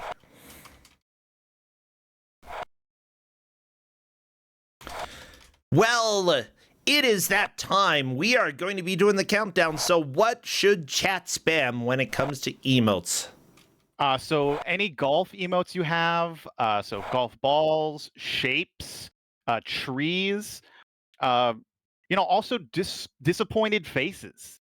Any disappointed faces that I know a lot of people have some disappointed emotes, because every time disappointed. Ooh. Yeah, like anytime you miss a shot, the caddy that they picked will do a very subtle kind of look or disappointment. Okay. Spam. Disappointment in golf. Disappointment in golf. That's all we need. As soon as I see people move to the first stage, I will start our timer. Oh, there we go. Good music. That is the only music in the game. Oh, I like it. So yeah, trees. Anytime you hit a tree, it is a 1-stroke penalty. You can float over water, but you cannot directly shoot over water. And there is the tiny golf clap for NPC getting a triple bogey. The tiniest clap. I love it. Well, you need to... It looks like what you're trying to do is both golf and change the shape to be the correct size here. So the goal is you actually just need to get that shape around that island in the middle. And so the whole lines need to just be in that spot. And Cat moving on. And so you have 5 different clubs. It's essentially 4. Kat's going to learn real quick that she cannot just shoot over water. You have to reflect over water. And I think she's going to realize that reflecting that way is going to flip it perfectly horizontal. I mean, yeah. An NPC also doing the same thing, but shifting a little bit. There we go. Very nice. Whee! Flannel Cat got the reflect. I like NPC's golfer. Look at this guy. He's got great white hair. Flannel Cat's golfer is pretty good too. That's Albert. I think that's Penny. I can't remember.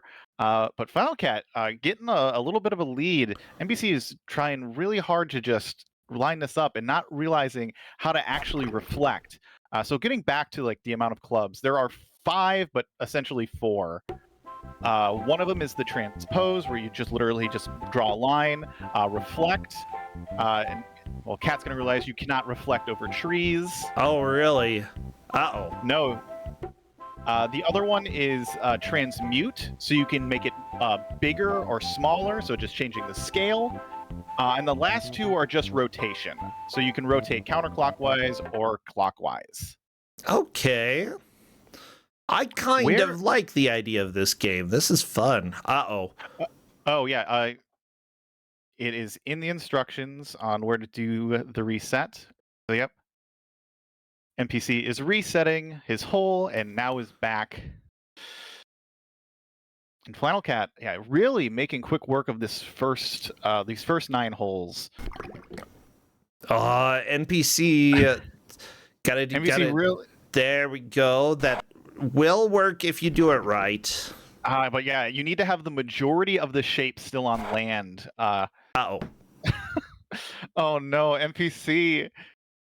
That's okay. Like, the first half hour for any sort of game is sort of like learning how the game works. Oh my gosh. Yeah. So Ascorian is asking in chat if can they skip levels, and I told them for the purposes of this race that they are not allowed to skip levels. True. Which NPC is skipping levels. Well, we need to let NPC know. Yeah.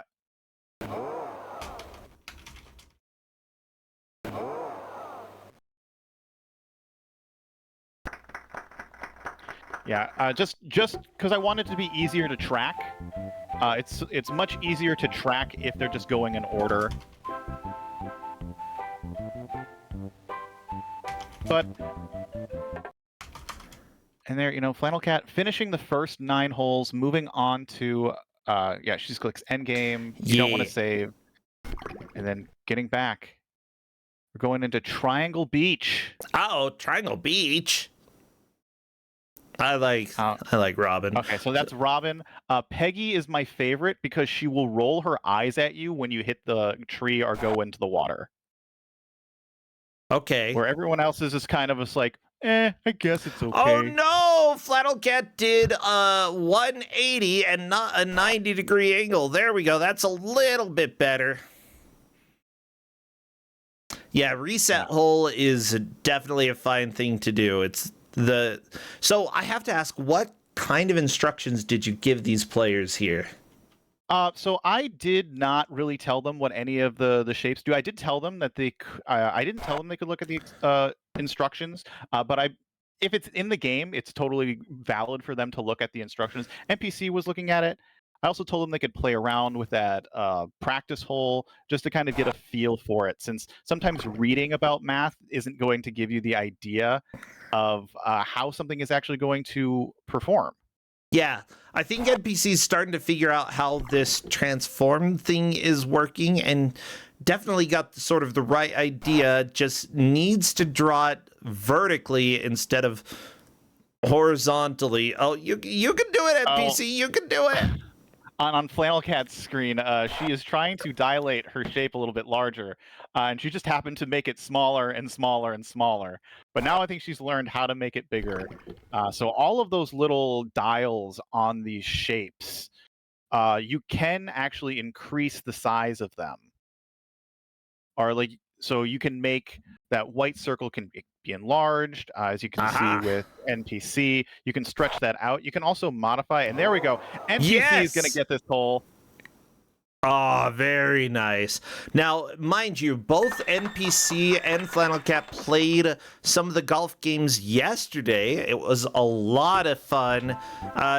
One nifty thing about the hole that Flannel Cat is on is that there are actually ways, like I've done a lot with math, and there's definitely a way that she could have completed that without actually taking 2 hits. You could technically do it in a hole in one. It's just a little tricky learning how to do that.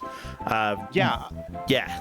The only thing I wish you could do is you could mix the functions, because that would make this game even crazier, but understandable why that's not really a thing.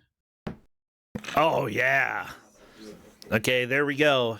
NPC almost completing hole 6. There we go. Good job. Hole in 3.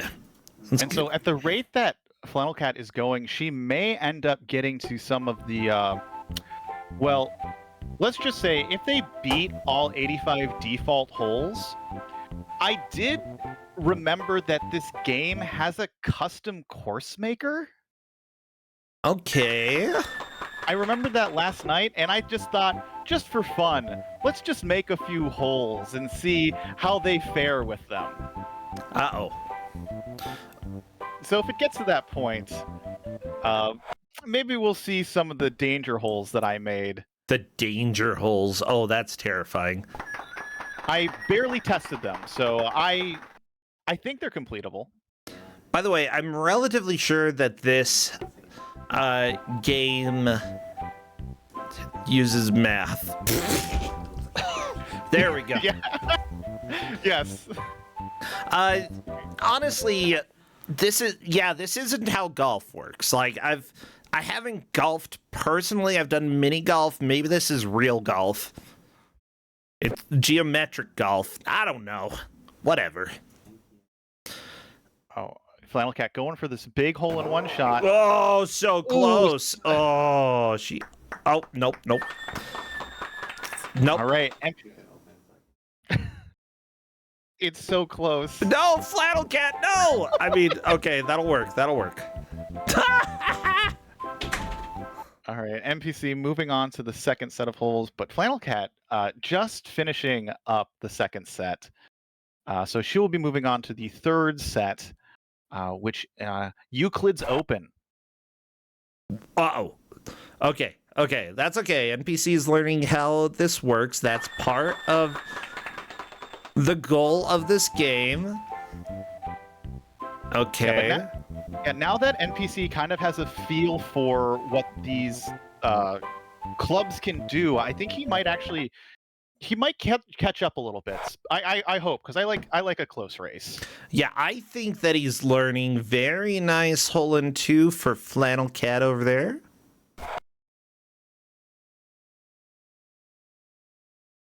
Okay. Yeah, we're getting.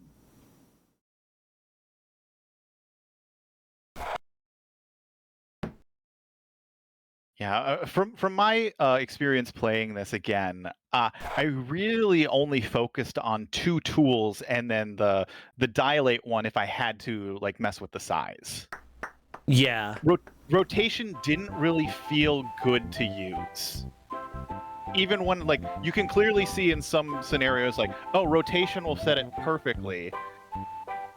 You have a rotation tool. It's just reflect, but it only does it in 180 degree increments. This is such a fascinating edutainment concept. I like this. Yeah, I wish it was just a little bit more, like, it's weird that, like, I want a little bit more explanation on, like, what these mechanics are doing, because it's not really educating you on how to use these, in a sense. Oh, not... so close, Cat! So close! Oh, and so close. NPC. Yeah! There we go! Right. And there is the clapping really just sells this game to me. Like the very sad clapping. Yeah. It's so good. Huh. Sorry, I'm just trying to think. Right now, mostly Flannel Cat and NPC, when they've been using the tool that flips, the translate tool, they've been just moving straight to the left or straight to the right, but you can actually do diagonal movement with it, and it's a little bit trickier, but honestly, it will end up saving on putts, so I imagine possibly later on they'll want to get a little bit used to that. Okay. Yes, some of these later sets of holes are unforgiving, to say the least. Wait, what is... I just saw NPC moving part of his translate tool in a weird way, and I'm like, what the... Yeah, so all of the functions do have modifiable parts to make it a little bit, easier to control. So it's not just a one-directional kind of thing. Yeah. Oh, just needs a tiny rotation. Teeny, just a little bit. But all the way down there, not going to be good. Yeah, and the game is kind. It does tell you what degree rotation you're about to do, as well as, if you notice at the bottom, it does tell you the coordinates when you're about to shoot something. Like, it will tell you how far you're going to send it, like the angle, like what specific point on whatever graph this is, it's going to end up. Yeah. So all the instructions and like tools are there to tell you, but if you don't know what that means, which I assume both Flannel Cat and NBC don't, it's not as helpful of a tool as you might think. Yeah, I actually really like that for these, that it doesn't give you... the most helpful thing is...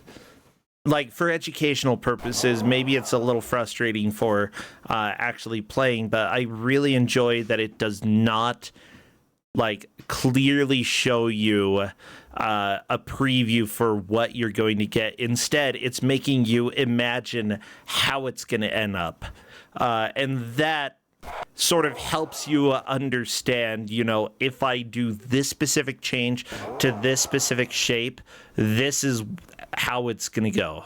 Oh, there we go. Single clap. You got it. Yeah, Cat, moving on to Pythagorean's challenge. Uh-oh. Nobody likes that guy. I mean, like, as a tool to experiment what different shapes and functions what different functions can do to shapes, I think it's a really cool experiment. As a game, it's there. Oh yeah. Oh my gosh, Cat, you're so close. There we go. Good job, Albert. Whee! Yeah, the thing is, I think a lot of kids who would have played this probably weren't, like... This is stuff that you don't really learn until trigonometry. I gotta be honest. Like... Yeah, no, we were trying to game at a higher level than we actually could playing this as a child. Oh, yeah. But somebody made this. This is the mathematical equivalent of giving your 4-year-old Dark Souls to try to beat a boss. I love it. You know what? I would give this to a child. I'd let them try it.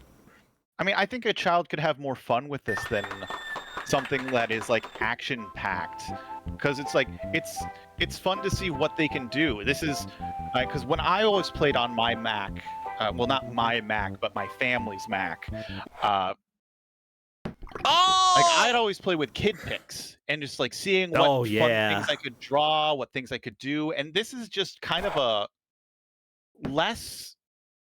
a more mathematical kid picks.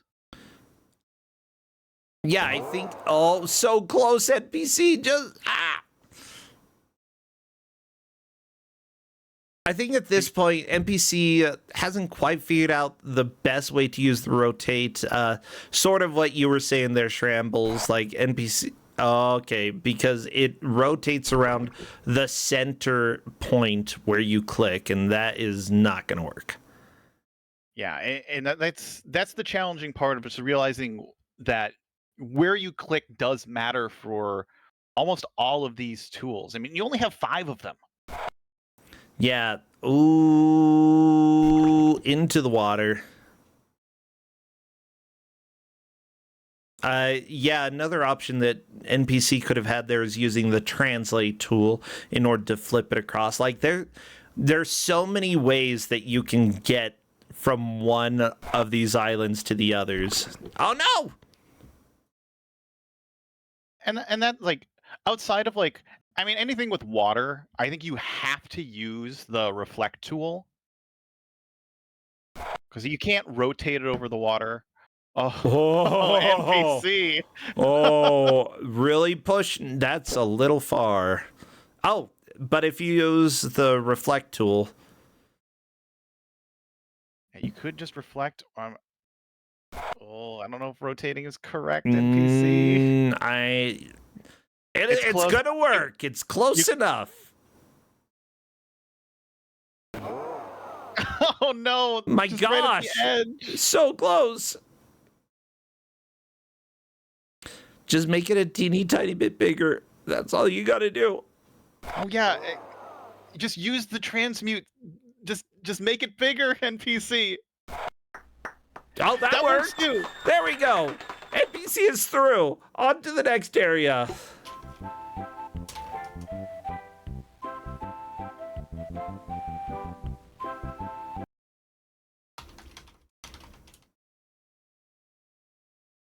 Do do do do do do do do do do do do do. Yeah, I could do a hole in 2 with this one. So close, NPC. Oh. Whoa! And now we've got essentially like a tiny. Oh my gosh! It's so close.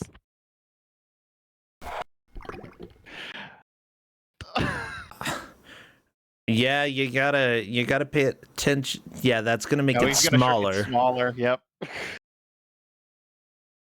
Gotta make it a little bigger, but also it has to be centered. Oh my gosh. Yeah, it's It's so finicky. Yeah. She is very upset about that. I do not blame her. That is why she's my favorite. She has the most emotive face of all 4 of the caddies. I like it.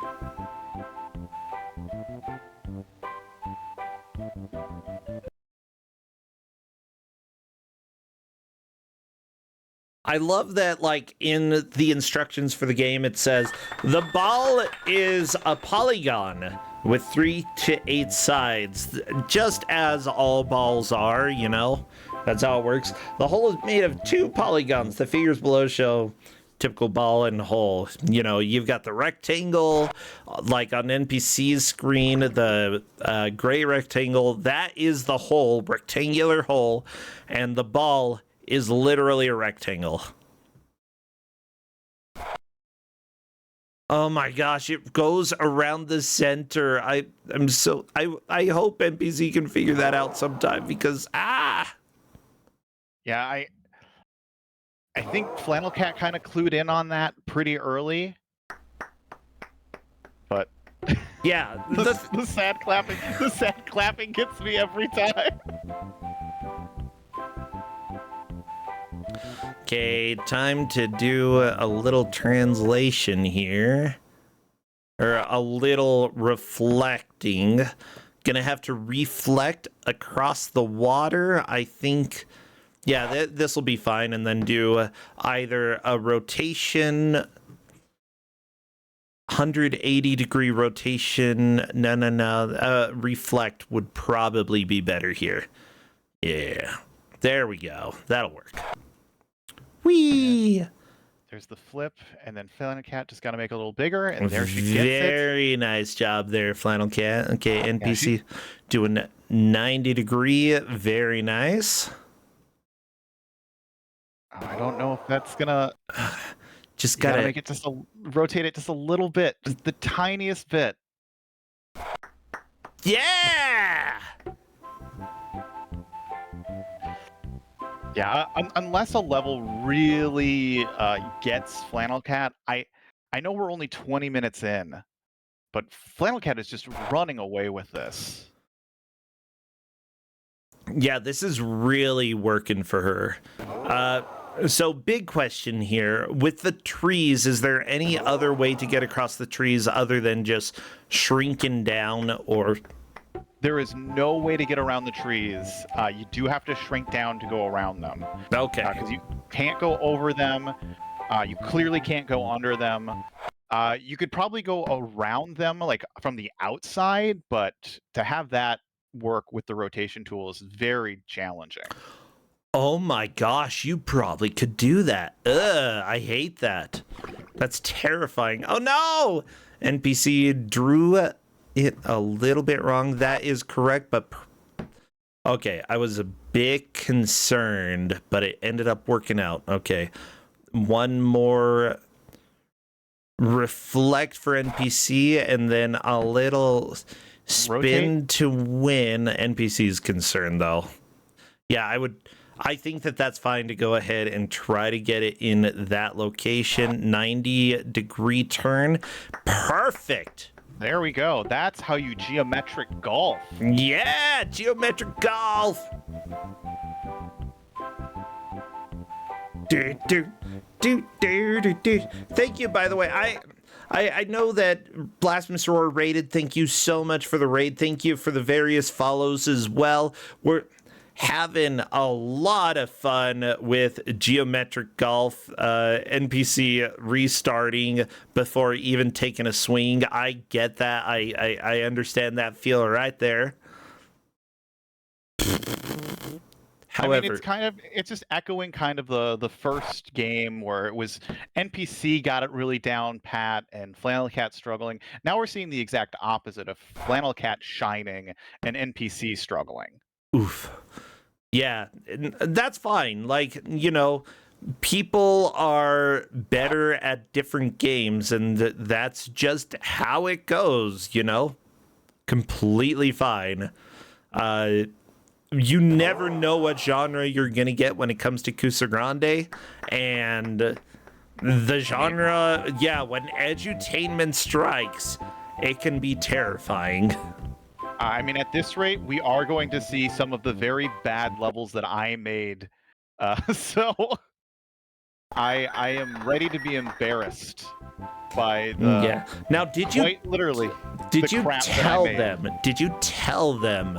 Yes. So there is a line in the original thing I posted that said, if you make it through all of the original courses, you can play the Kusog7ande GM Finale custom pack under other courses on the course select.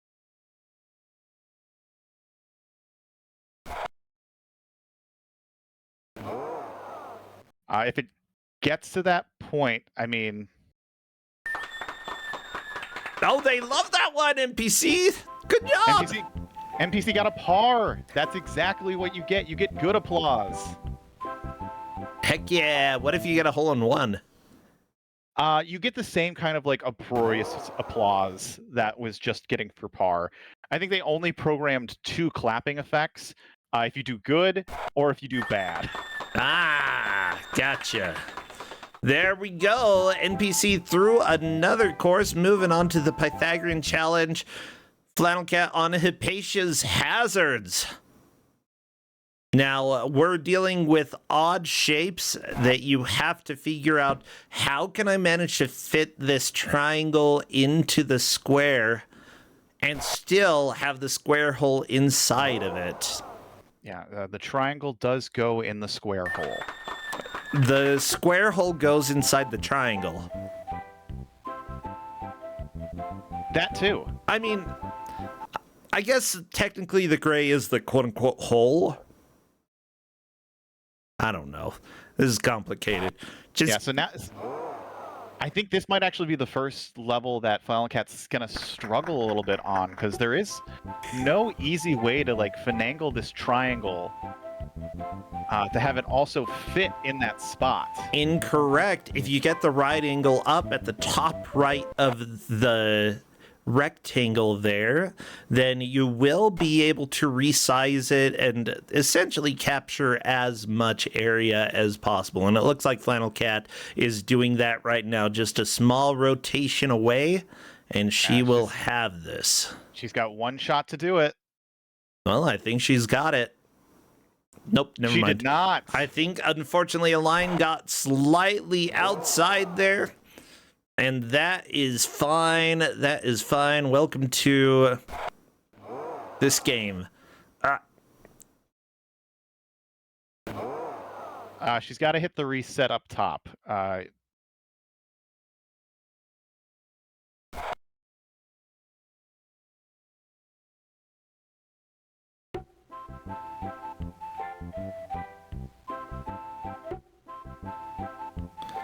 Okay, Flannel Cat going back to the hole. There is a reset button there. You just have to go to the menu to reset. She's asking what menu. You may wish to help her.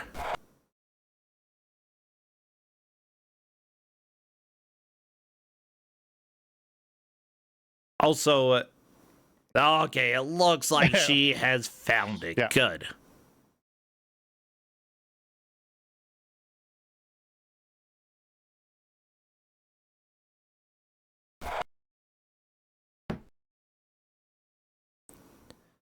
And I included all these in my notes that are pinned, so yeah, I think that, you know, there's a lot going on. I understand. They've got potentially, well, not potentially, because they will be playing that third match regardless. Yeah, I think that for something like that, it's completely fine to let them know, just because Mac is not something that everybody grew up with, and honestly, there could always be a way to accidentally mess everything up. Oh, what she wants to do is a 45-degree rotation to the left. That would be the optimal thing to do in order to get the triangle into the correct location here. Yeah, she did shrink it, though. So I think she's trying to go for a strategy where she lines up the triangle first and then just makes it larger. Oh, okay. I see what she's trying to do here. I don't think this will work. No, unfortunately, the diagonal from the top right to the bottom left cuts through. Although 90, that would be a 45-degree angle. Yeah, unfortunately, that literally cannot work. Yeah, I think you had it. Well, yeah, I'm not exactly sure. Because you said, like, lining it up at, like, the right angle. Oh, yeah, no, that would work. Yeah, because you need to line it up as a right angle onto the right side. Yep.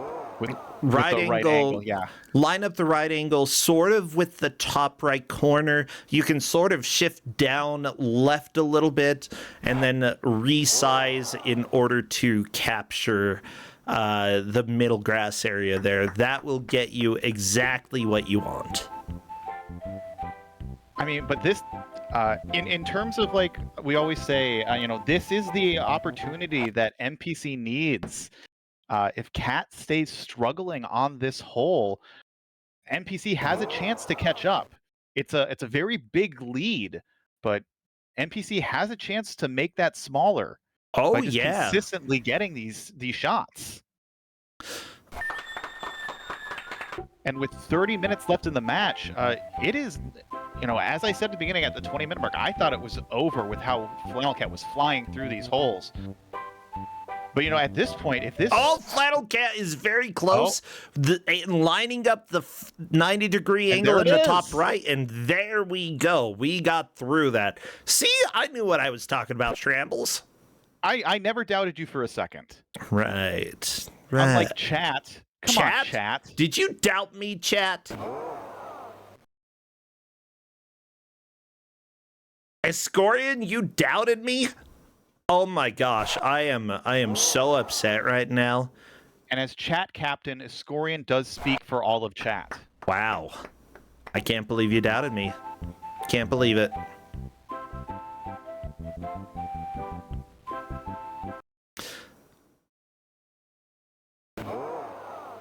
There we go. A little bit of an odd fit there. NPC needs the 45-degree rotation there, and that is going to work out just fine. Looks like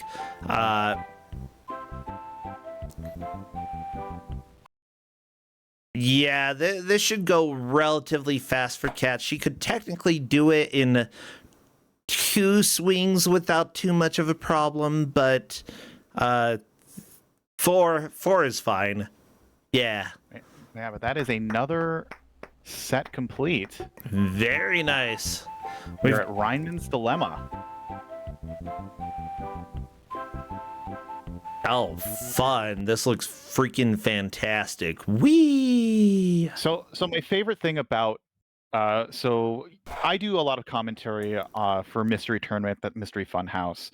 And we get games that are just specifically mouse games. You get to kind of see the emotional state and thinking process when you see someone's mouse on screen when they're playing a mouse game. Yeah. So, like, I was watching Flannel Cat. She was looking at the shape. She was kind of moving it with her mouse and, like, going towards the clubs. And you can kind of see that thought process in her. As, she's that tactile thinker. Oh yeah, for sure. I tend to do that as well when I'm playing games. Okay, Flannel Cat deciding to make her triangle as small as possible, probably a good option. What I would do is a translate move there, or a reflect, in order to get across. This works though.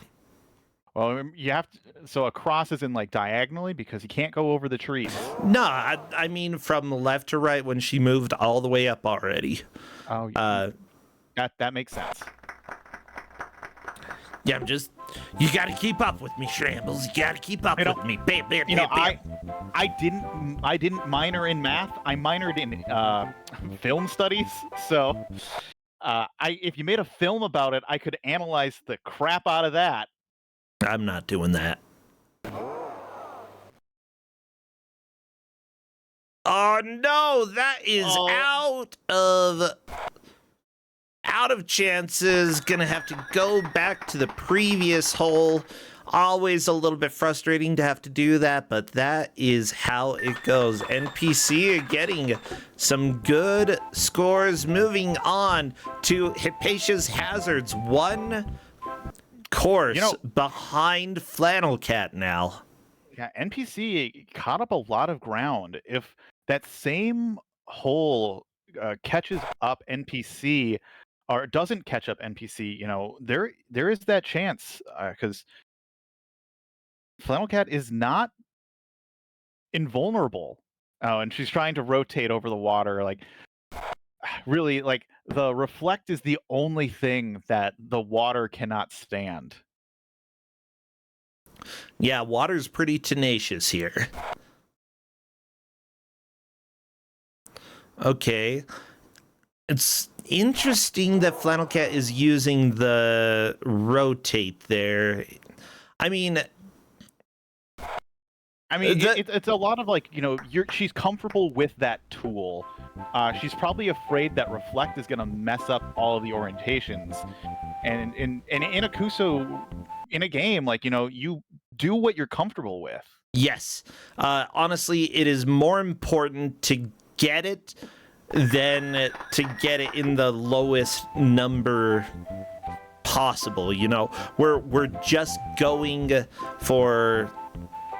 Oh my gosh! Ooh, that was almost. Oh, I was very concerned. You know. Yeah, it's the difference between a speed golf race versus a score golf race. You know, for speed, you just want to make sure you complete it as fast as possible. Quite obviously, where score, you're more concerned about just like limiting your shots and getting the most value out of them.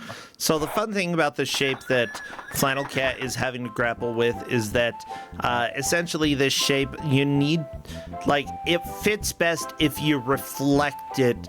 Right now she has it in the wrong orientation. Oh no. Yeah, that's going to be a reset. Like, woo! They're really excited about that shot from NPC. Like, reflecting it one more is honestly going to be the most helpful here, because it's not in the right orientation here. I wonder if she's going to figure out that reflecting helps. She could still manage to get this in there. There we go. Oh yeah, I was surprised that actually fit. I figured that it probably would. It's just much harder to make it work. Okay, Flannel Cat, this one's easy. This one's like actual golf. You've played golf before. Yeah, here we go. Yeah, a lot of these just, square line shots are more of the easy holes. It's whenever you have, to transmute and do all of that. Let's see if NPC can figure out how to do this one, because it's definitely tricky for a lot of people. You got to get that square angle up in the top right. So 40. I think NPC sees this immediately.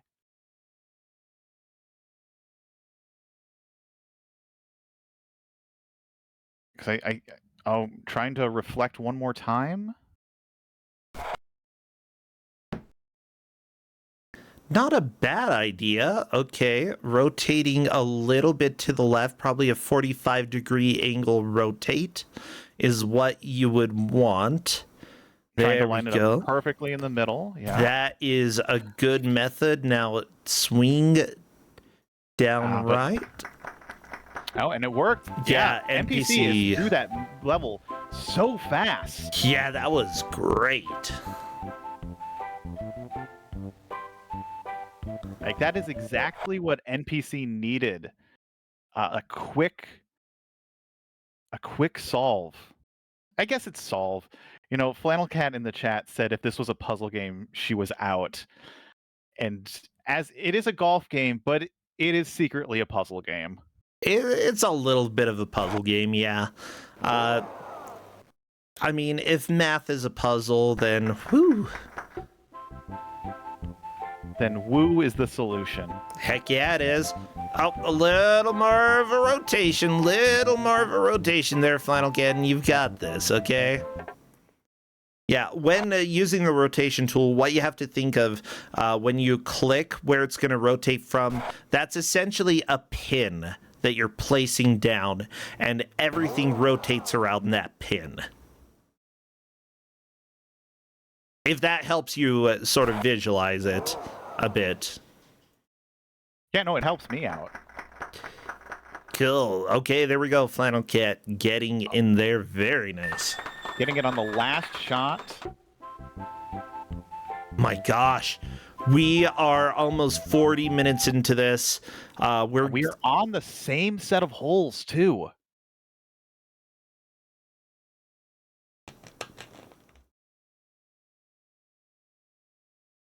Oh, nope. NPC, you went in the water. You gotta use the reflect. Yeah, there we go.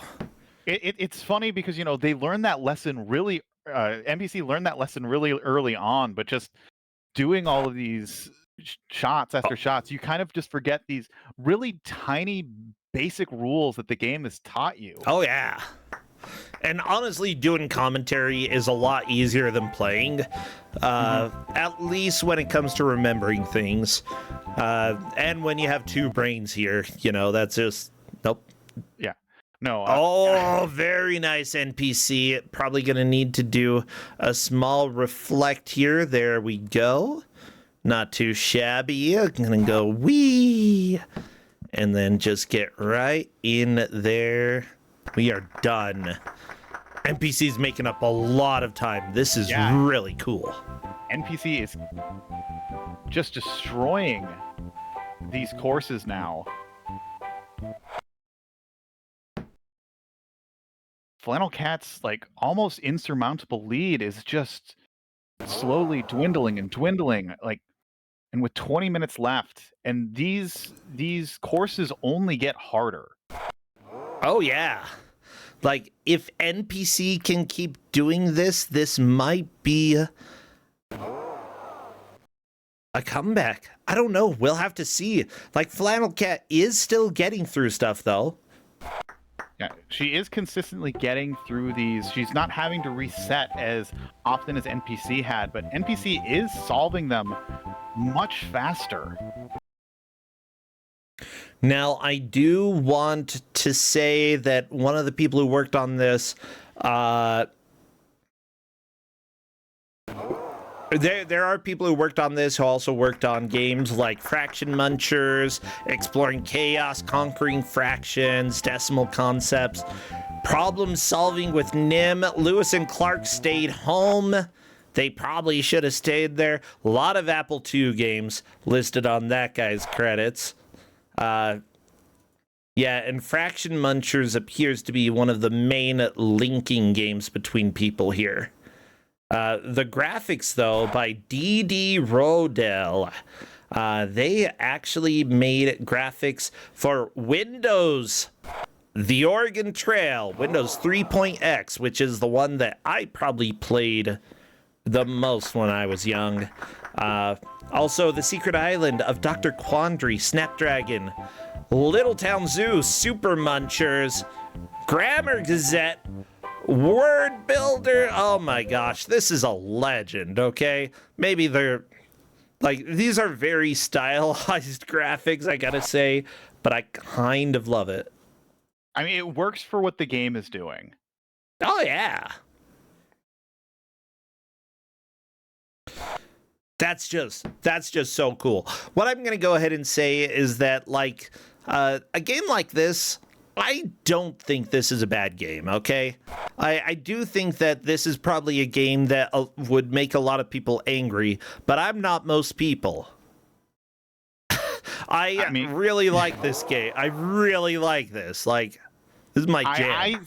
I still think it falls under the Kusog7ande bracket, because if your brain isn't wired for what this game is trying to do, you're never gonna get it.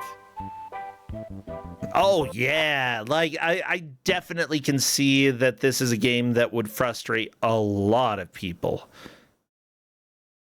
But me, I love this. This is my stuff. I'm not regular people. Nah, I'm broken. Oh, a very clever use of the reflect tool in order to line that triangle up for NPC. There we go. Through the hole, moving on to the next one. NPC is just speeding through a lot of these very tricky ones. I think, this is working for his brain at this moment. Yeah, NPC just had a slow start, just needed his brain to start kind of comprehending what's going on. And it's kicked it into high gear, where Flannel Cat's kind of just at the same pace the whole time. Oh no, into water! That's okay. That's how it goes. Resetting the hole, that is fine.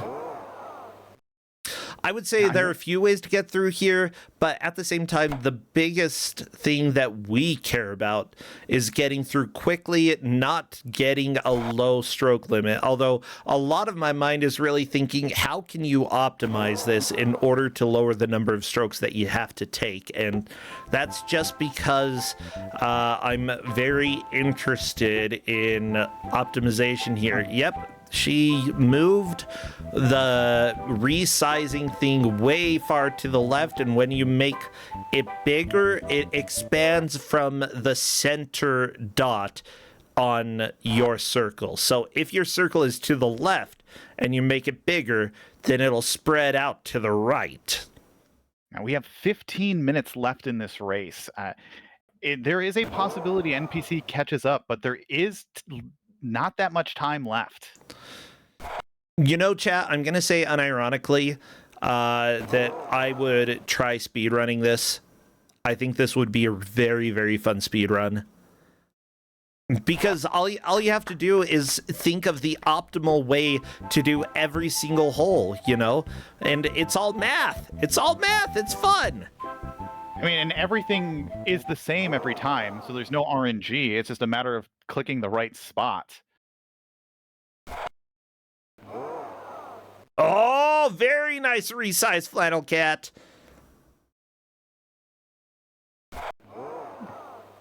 I'm making mathematicians before everyone's very eyes. I literally have a minor in math, excuse me? I didn't make you a mathematician. You already were one. Oh. Oh, okay. Are you saying you're making other people mathematicians? I mean, I'm making Flannel Cat an NPC. Okay, that's fair. Before this, they probably didn't bat an eye about math. They probably shunned math from society. Math? You mean stupid stuff? Yeah, math, dumb math.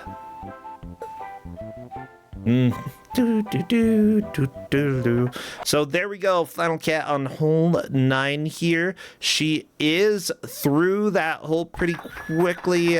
Lovelace could not deal with her skill, though. We are moving on to the next set of holes, whereas NPC trying to get through Lovelace's holes. Well, yep. And Flannel Cat is doing Descartes. What a nerd. Seriously. Yeah, good rotation to victory there. The only thing I know about Descartes is the joke with his name. Is Descartes the guy who was like, I think, therefore I am? If that's the case, then I know two things. I think that might be. You know what?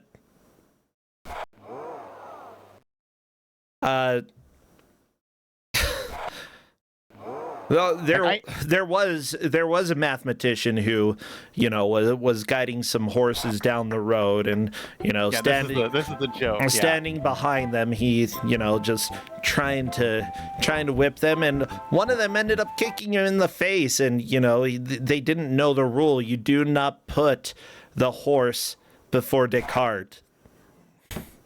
Yeah. Yep. That's the one. That's about as good as I can do that. Yeah. I can't remember the actual joke. I made up my own version, huh?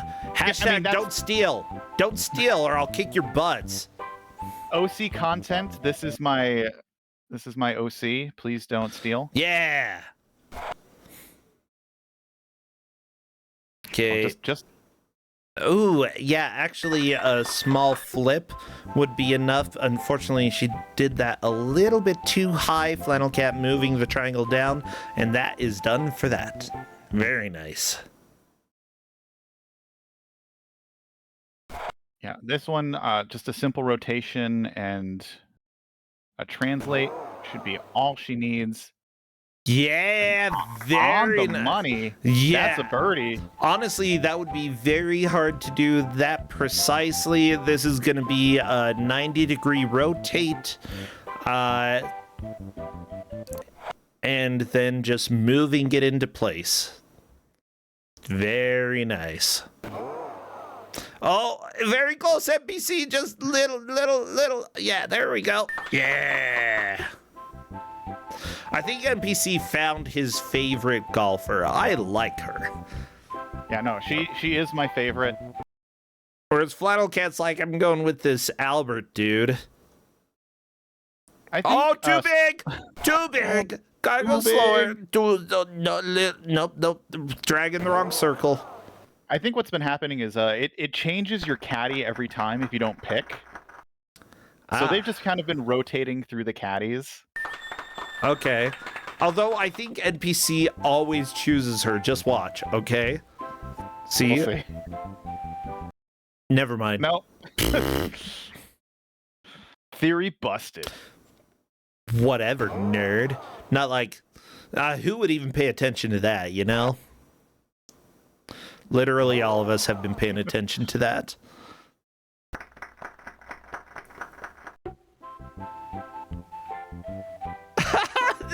The music between holes is my favorite thing, okay? It's so good.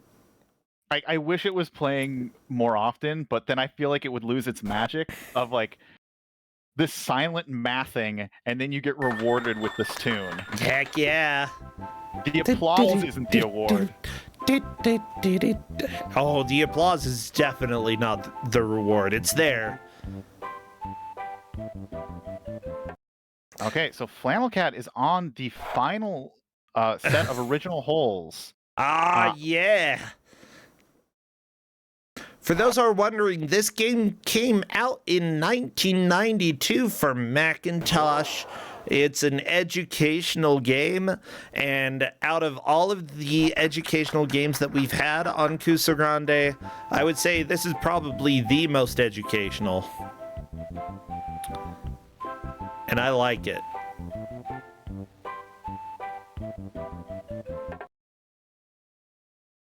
A little bit of a rotation. Our Flannel Cat's just going to go another size. I think she's going to get this. Too much. Too much. Little down. Yeah. Ooh, NPC almost got it. About that would... I think a 90-degree rotation would have been appropriate there, but that's okay. NPCs... Oh! So close! So close! Come on! Just one little spot. There we go.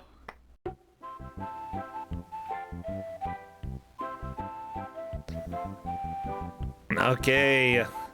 All you gotta do, Flannel Cat, is do a quick... reflect and then resize a little bit in order to make the triangle fit, and you are in this. Not quite, just tiny rotate. So we're 52 minutes into this race, and I just remembered another feature of this game that is absolutely useless, but it's very fun. The game records all of your inputs, so if you wanted to watch a replay of you completing the hole, you certainly can. Are you serious? So that's up at the cool. menu at the top, there is an instant replay where you can rewatch your hole. Oh, sweet. Yeah, they're not going to be using that today, but that's fine. Yeah, it would be definitely slow because you cannot quit out of it once you start the replay. You have to watch every one of your shots. NPC, that was a little big. Made it a little too big. Oh my gosh. Monster rectangle. Unfortunately, NPC keeps accidentally resizing the outer ring, which is not helping. You got to resize the inner ring. Okay, so close. Just a nudge to the left. Just a nudge. The quiet clap. I love it. Clap. All right, well, Flannel Cat's going to get to a point where I think she'll get to see a little bit of a teaser of the custom courses I made. Okay. But I at this point, I don't know if there's going to be enough time for NPC to catch up. Especially if Flannel Cat keeps just keeping up the pace she's going. Yeah, I thought she was going to hit the tree there. That's not too surprising. I don't know. NPC is only 4 holes behind. And it's about to be 3 holes behind. Like, look at this. NPC has just been speeding. Absolutely. Oh, Flannel Cat doing an interesting, very slow, careful strat. But remember, we don't care too much about going about the number of swings. What we care about is beating the level as quickly as possible. Okay, she has 2 shots, and I think she's going to get it. Oh, no. Oh, my gosh. Okay, just a little bit. Oh, there we go. Okay, that was concerning, but we got it. We're there. Yeah, this is a reflect tool all the way. There we go. NPC through hole number 1, moving on to 2. Flannel Cat currently on hole 5 of the same course. No, Plato's Nightmare. She's gonna hit the tree. Not the tree, no! Yeah, that's expected. And she is resetting because she probably wants that shot back. Yeah, she's gonna shrink. She's gonna shrink. I think this is a good way to do this. Shrink it and then use the reflect across that water. I think she might. Yeah, she's got to line that up so it's perfectly 90 degrees. Okay, there we go. A little bit of a rotate. Stunning shot. Yeah, that was good. Good. Now, lining up to get in the middle, and you just got to make it a tiny bit bigger, and then you are set with this whole... Oh, well. I think just a little bit bigger, and... Oh, she's going to try to... No, just make it, yeah. A little bigger. Okay, there we go. Flannel Cat through. NPC. My gosh, this is just too close to call at this point. Like, I don't know what's going to happen. Whee! It's so close. And just like, it's so, like, just that beginning kind of fumbles from NPC. The one trying to get that right triangle spot. Like, any one of these holes could have shifted this to the other player at any moment. Oh, yeah. And technically, it still could if they don't manage to do super well. Ooh, Flannel Cat expanding from the wrong area. Gonna have to bump just a little up left. Oh, not quite. A little down right. There we go. There's that. NPC getting this triangle just tiny bit embiggening. No, that's not a word. Embiggening is a very cromulent word, Prosentia. Your word. I know. I've got a master's in English. I know that it's a word. I only got my bachelor's in English, so I guess I have to default to your authority.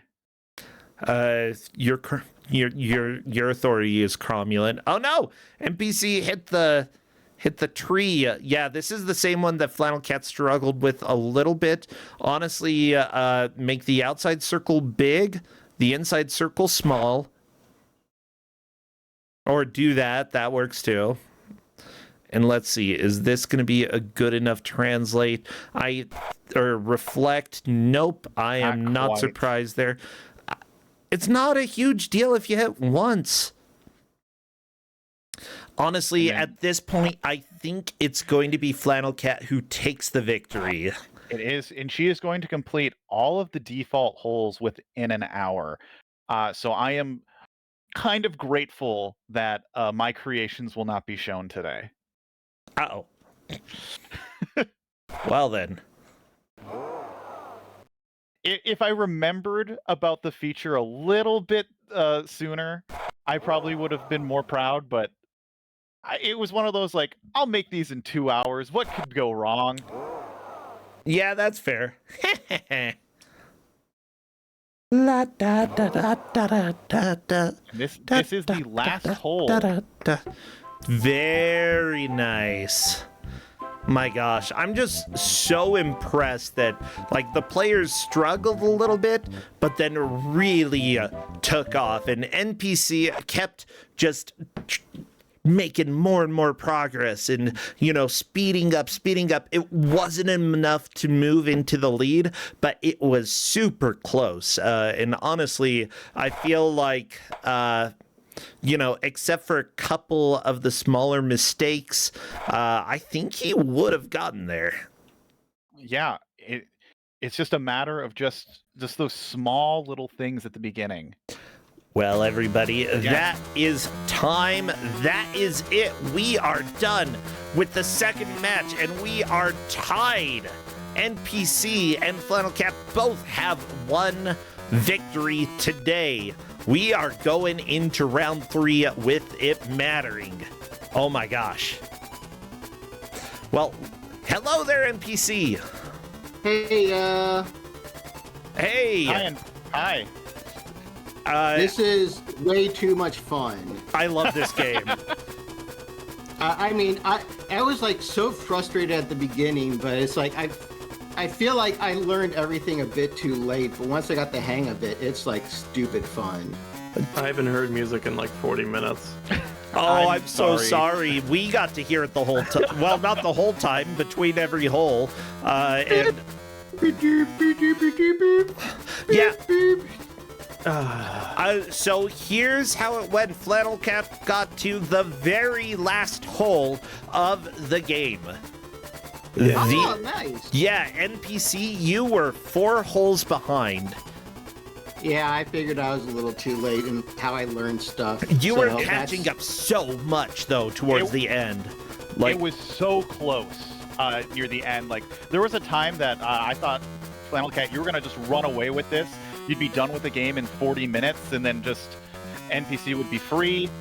But then there was a specific hole that you just had a little bit of trouble with, and that caused NPC to like catch up really quickly. And NPC was really, you were just barreling through those holes so fast. Like if there was, I mean, there technically is one more set of holes. Can one of you open it up?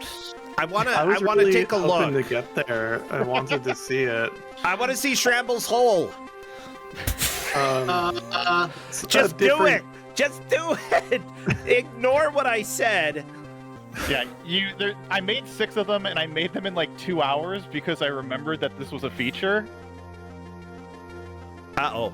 Oh, this is a nightmare. I was not kind. I got it. This is clever. Oh my god! I wasn't kind. No, there's no reason to be kind. Oh my gosh! Isn't that clever? I liked it. I love that, Shrambles. That is silly. I think this might be it's all downhill from here. I don't doubt it. Tiny bit downhill. Teeny tiny bit. Oh my gosh. I love this. Hey, we did it. Yay! Golf clap. I think the last hole is probably the meanest. What? Hey, did it too. I don't like that one. Wow, Shrambles. I'm just not gonna try to get a good score on this. No, Okay, yeah, that's cheating. Yeah, I'd say, we do have one more match because guess what? We are tied. Yes, we are. NPC took the first one, Flannel Cat took the second one. But I also say that Cat is proficient in golf, so I, bow to her knowledge. I don't know if golf now translates to this, but yeah, I will say this is a puzzle game, Flannel Cat. There was a little bit of a lie. It's a puzzle game shaped as a golf game, but these are puzzles for children, so I'm good at them. Ah, perfect. Well, you know what? Oh, go ahead, NPC. No, I was just about to say I'm gonna head on off because we're gonna get this next game going. Yes, it is time for the final game. Go you two, and Shrambles, thank you so much. I will. Thank you, Shrambles. I'm sorry I was mean. No, it's fine. I get yelled at a lot, so it's fine. Have you seen me and Blasphemous Roar talk? I'm his punching bag. I'm his punching bag. Ow. That's a good relationship, I think. It's a great symbiotic thing to have with someone. All right. Bye. Bye. Well, Shrambles, I'm going to go ahead and say this. I'll see you on the flip side. All right. Triangle. Wow. I don't know what that means. Okay. Well, Shrambles is out of here, everybody. Kusog7ande, the Bad Video Game Tournament. This is the very last game we are having. You know what that means? It means that we need to go and take a little bit of a break because the players are making sure that they have the game and have it working. So give me about a minute. I will be right back with the final game. Yeah? Yeah.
Well, we may be close to having the game decided, and because of that, we hopefully will go to the reveal in a little bit. I do want to make sure that I have everything set, though. Thank you all for being here. Now, as a reminder, this Friday, we do have Grudge Match over on the JDQ channel, twitch.tv/GamesDoneQuick. In addition, if you missed the Grudge Match that happened at GDQ Express, I recommend going and watching it. It was absolute chaos, and I had a blast. Honestly, Team Jario was hilarious. I really enjoyed them. I thought it was a heck of a lot of fun. And luckily, it went well enough that we might be able to do more shenanigans like that at GDQs in the future. I'm very excited.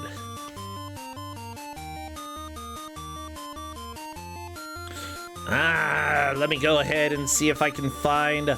I think we have the game decided. But I need box art. I need box art. Where's my box art? Where's the box? Anybody have a box? You want to give me a box? Chiron, you're saying have the game decided? Question mark. Yes, as it turns out, before players play a game, they have to decide and, you know, basically say, I have not played this game before. That's the typical Kusog7ande thing. This is a blind video game tournament. We don't just give out games willy-nilly, you know? Give Mario 3 to everybody? No, that's a Mario 3 tournament. No, we're giving other stuff to people. Yeah. I gotta rag on you a little bit, Chiron. Come on, it's not Kusog7ande if I'm not joking with you. Oh, I think that I have that. Let me go ahead and replace that. Oh my gosh.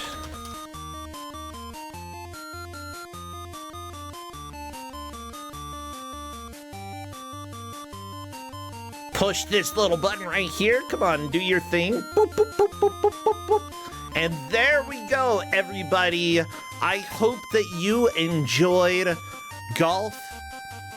Even if it did involve mathematics, let's go ahead and let Crappy navigate his way across the golf course. Oh, reflect. Oh, watch out. Ah, whoa.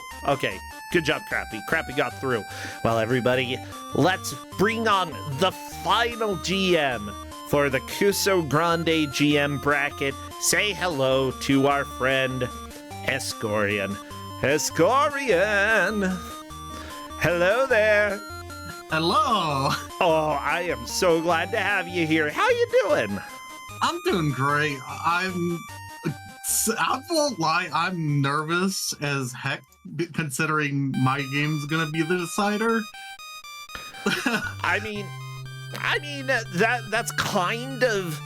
It's one of those things, you know, we may end up having the game explode. If for some reason we have a tube and bin situation, then we'll have a finals another time. You know, so fingers crossed, this is the last one. I do already see a little flashing, so I'm going to ask when our mods update the game and the stream name, we'll let people know there is flashing in this game. Yeah, with that said, Escorian, what do we have? Today we have Lord of the Rings, The Return of the King. However, this isn't the normal one for the Game Boy. This is a bootleg of it, and it's very special. Uh-oh, okay, so we've got... Here's the deal. I know that the original game has issues.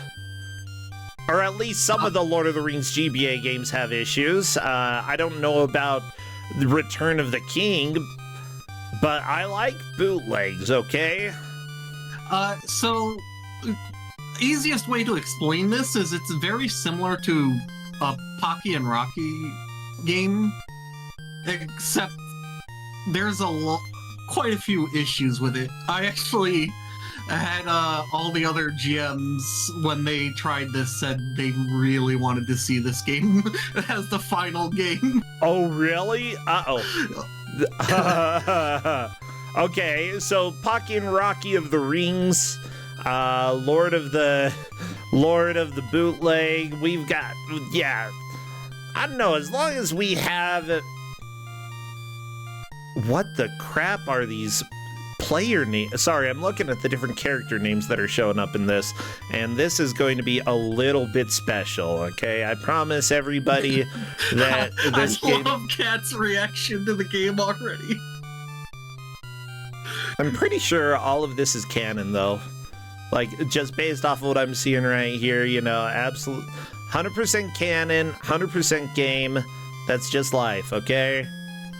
Well, I'm almost captured. We're almost there, okay? We're getting close. Let me go ahead and just stretch that out a little bit, because the players will have 1 hour to try to make as much progress as they can in Lord of the Rings Return of the King Bootleg Edition. Whoever does, of course, takes the victory, and whoever doesn't comes in second. The victor gets all of the glory, the fame, whatever else you get in Kusog7ande. But we're actually not giving prizes to the GM bracket, though maybe I'll take them to dinner or something. That sounds good. Yeah, I'll offer them dinner, huh? I'll probably offer them both dinner if they go to GDQ. Yeah. I'm sorry, Blastmaster Roar. I know that you quit early and you're not going to be eligible to win dinner. I'm sorry. I didn't tell you. I gotta laugh a little bit. I think it's funny. Okay, I'm just about ready. Well, GBA games are always a little bit of a different aspect ratio, but I think that I have everything looking correct here, and I am just about ready to go. Are you ready for Lord of the Rings, The Return of the King? I am. Good. Because, well, there's no going back. We're here now, everybody. I will probably do a little adjusting during this, just FYI, so if you see me, like, tweaking things, don't worry, chat, don't worry. I know that things are getting moved around, like, a tiny bit. Nah? So, yeah. Hedge Maze wants to see the glorious intro and wants all of chat to see it. So before we get started, NPC volunteered to have it play. Okay, I want to see the intro and all the characters. I'm ready. Okay, cat just reset. One introversion hobbits. Rojan's got a ring with his cousin Bilbo. This ring have the incomparable power, enough to let the author of evil song gobble up all of something. What? Slaving all the living to work properly? Dang it. The expeditionary have 5 people. There's hobbits, Rojans, human warrior, Sherd, the wizards, Granda, dwarves, warrior, Jolly, and the spear also there's too much. Okay, discard the magic ring into flaming raging flame center. Oh no. Okay. And of course, there's the brief introduction to the dwarf there. Very nice. He is a coarseness man, but utterly loyal. He is always ready to smile, to also love angry. That is beautiful. So, are they allowed to pick whichever character they want? No, I had them choose the dwarf because all the other characters, their power-up just makes them a little bit easier. And I didn't want the game decided on which character they chose. So they're played as the dwarf. Okay, we have... Okay, Sherd. There's Alias, race is sprites. Shot arrows and shoot arrow of expert hand. He representative the spirit participate in to send punitive something. Granda wizards. One have big power wizards. He must face the test of biggest whole life. Send punitive expedition the magic ring. We also have Jolly from dwarves. He is a coarseness man, but utterly loyal. He is always ready to smile, to also love angry. Sherd human with asperity, once an ego exile many year, but he participate in to send punitive expedition the rower column of the evil boundary now. And finally, we have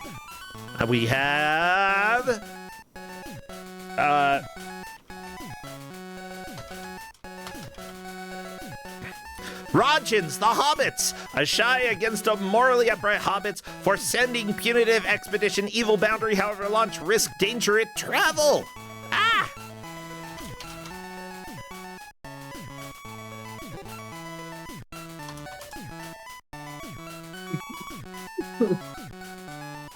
I love Granda, I love Sherd, but we're playing as Jolly, huh? Yep.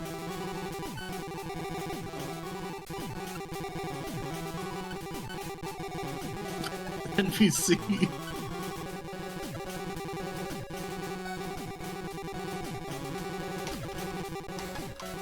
Okay, we're doing the countdown, everybody! We are doing the countdown, so spam all of your best Lord of the Rings emotes, or bootleg emotes, okay? Either one.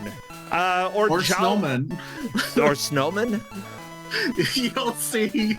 Okay, snowman, that's fine. Just spam something.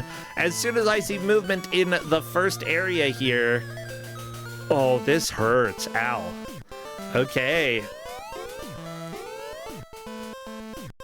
The game's actually pretty fun, but it is not friendly. I love that. Okay, both of the players have started, and we are in a race. So, welcome to the game. Tell me a little bit about this thing. So you have three different types of attacks. One is that ring icon on the bottom. It's a screen white. If you don't use them before you die, you're kind of wasting them because, well, you get the same amount back when you spawn back in. Ah, gotcha. Another is that, like, axe swipe you see NPC has been doing. Okay. It just one-shots enemies. Now, the problem with that is you're not going to be picking up any drops that can, because it just makes them go away. Oh, gotcha. Okay, so there we go. NPC using the screensaver axes. Very nice. Yeah, Flannel Cat picking up an apple. The apples appear to heal half of a heart.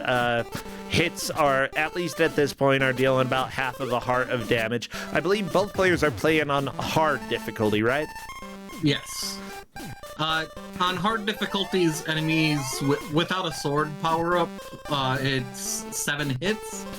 Oh, no. It's pretty much the same for every enemy. Now, what you're going to want to do is actually take your time in killing the enemies, because if you get hit, you lose whatever power-up you had. Or at least downgrade it by 1 level. And also, what was I saying? We were talking about the upgrades. Be careful, go a little bit slower. Oh yeah, by going slower, you also kind of cause a problem for yourself. Especially in later levels, but, oh, there's the snowman in the desert. Uh-oh! Well, he's dead. Now, if you take too long, enemies will actually multiply.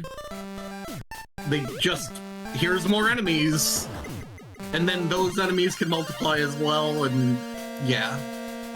So now what NPC is going to learn here, yes, you got unlimited continues, but it sets you back to the start of the round you were on. Okay. So NPC has to go through the first part of the round again. Yeah, gotcha. It's helpful to learn that information, like, early on, you know.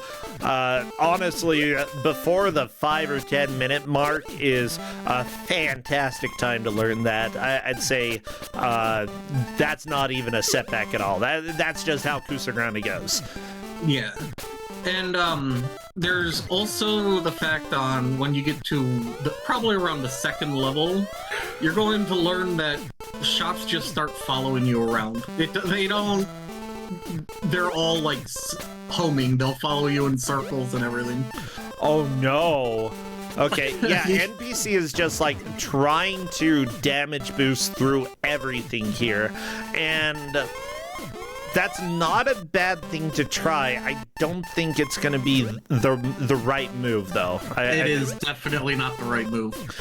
Those dragons that NPC is fighting right now actually have a bigger hitbox than they are, so the axe swipe that NPC's been using won't actually work for them. Okay.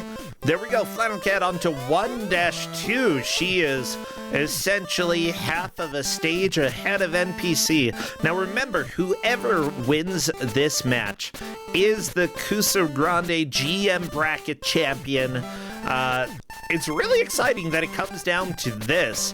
Somebody in chat, by the way, is saying that this apparently is based off of the code base for Pocky and Rocky NES, or not NES, GBA. I'm not too surprised. Just like you said, it's very similar to Pocky and Rocky. Yeah. And as it turns out, when you steal from something, that tends to be the case. Yeah. Yeah, I've got... With most... Go ahead. I was going to say, with most bootlegs, they like to just take the base code of a game and slap their own characters. Yeah, in general, like, the main difference between a bootleg and an unlicensed game, for me, is that bootlegs are usually trying to represent themselves as something that they're not. And in this case, it's trying to represent itself as a game that was actually made by, like, a competent company. It's trying to represent itself in order to be sold for money, and that's generally the desire for bootlegs. Unlicensed games, they may end up using assets from other games, but oftentimes, oftentimes they come up with their own assets, or if they do use them, in the case of fan games, it's usually not for sold, it's just made for fun. Oh, wow. Kat is doing really good at holding on to her power-ups. Look at those big axes. That's actually the final upgrade for the weapon, so Kat has been taking it carefully and just making sure she doesn't lose them. Very nice. Yeah, NPC doesn't appear to have projectiles at all right now. NPC's using the swipe attack, which is as you can see, a one-shot to whatever. However, he won't get any health or weapon power-ups from that. You get no... Oh my gosh, that's pretty funny that, like... At the same time, that kind of makes it a little bit more balanced, you know. You can go through things quickly, but it's also a lot riskier, and it can end up being a downside once, like right here, NPC has half a heart left. You should really be using the projectiles in order to kill everything. Oh, look at that. Woo! Screen clear. The first boss. Ah, it's Mosiji, stupid of human. Rely on your weak body. Just crazy idea. To fight we go to die.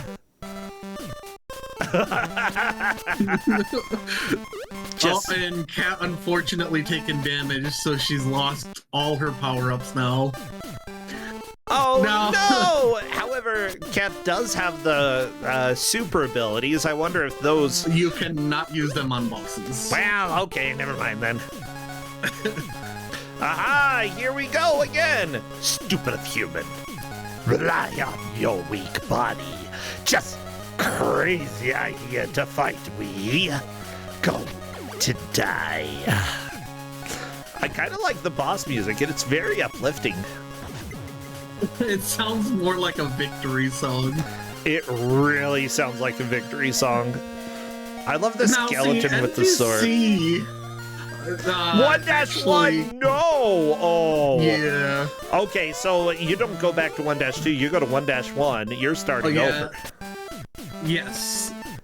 Now, honestly, NPC is in about the situation I expected, where you're having to go through the boss at least once. Yeah. Oh no! Cat got jumped on by the scorpion, and that is a game over. Cat, though, has dealt more damage to the scorpion boss, and thus is a tiny bit in the lead. Just a little bit. Both of them starting back on 1-1, though. This is how life goes in Kusog7ande. NPC is trying out the shooting tactic in order to kill enemies. It's definitely helpful, but NPC didn't get any drops from those enemies, and thus is just trying to go through. Yeah, you want to use the projectiles, though. That's getting a good timing on when to swipe with the axe to knock away the projectiles. I don't know if NPC has figured out that you can swipe the projectiles away, because... Yeah, I've seen him hit the projectiles multiple times. Okay. Yeah, so NPC has that part figured out. I think that he realizes the shot that you use takes a lot longer to kill enemies, but at the same time, you should be paying attention to... like, does it do anything different? Unfortunately, NPC really hasn't gotten any drops after shooting enemies, so, like, the game's just kind of trolling at this point. Oh, there's a drop. Apple. Yeah, an apple will heal 1 hit of damage. Yeah.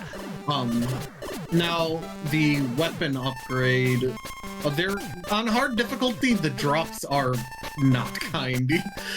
Even, I had Shrambles and them test it out. Shrambles was like, oh, this game doesn't seem that bad, and then tried hard and realized it's really rude. Yeah, not only that, but the screen, like, with a lot of games, the camera doesn't really want to cooperate. I keep seeing NPC getting to the top of the screen and having to walk back down and back up. NPC just gonna die and start this level over. That's probably a good idea. Honestly, yeah, I agree. You want to try and save all your lives for the boss. Yeah, if you're down to no extra lives and you are still on 1-1, just die and start over. Hey, by the way, Sharfers, thank you for resubscribing, and I thank everybody here for supporting the channel. Honestly, we cannot do Kusog7ande without you, and, you know, I hope that this next year we can have bigger and better prizes than we ever have before. We've got, like, 270 people who signed up, some of them as GMs, most of them as players, some as referees. It's going to be a really good time, and I hope that y'all have fun. So, it is very much appreciated.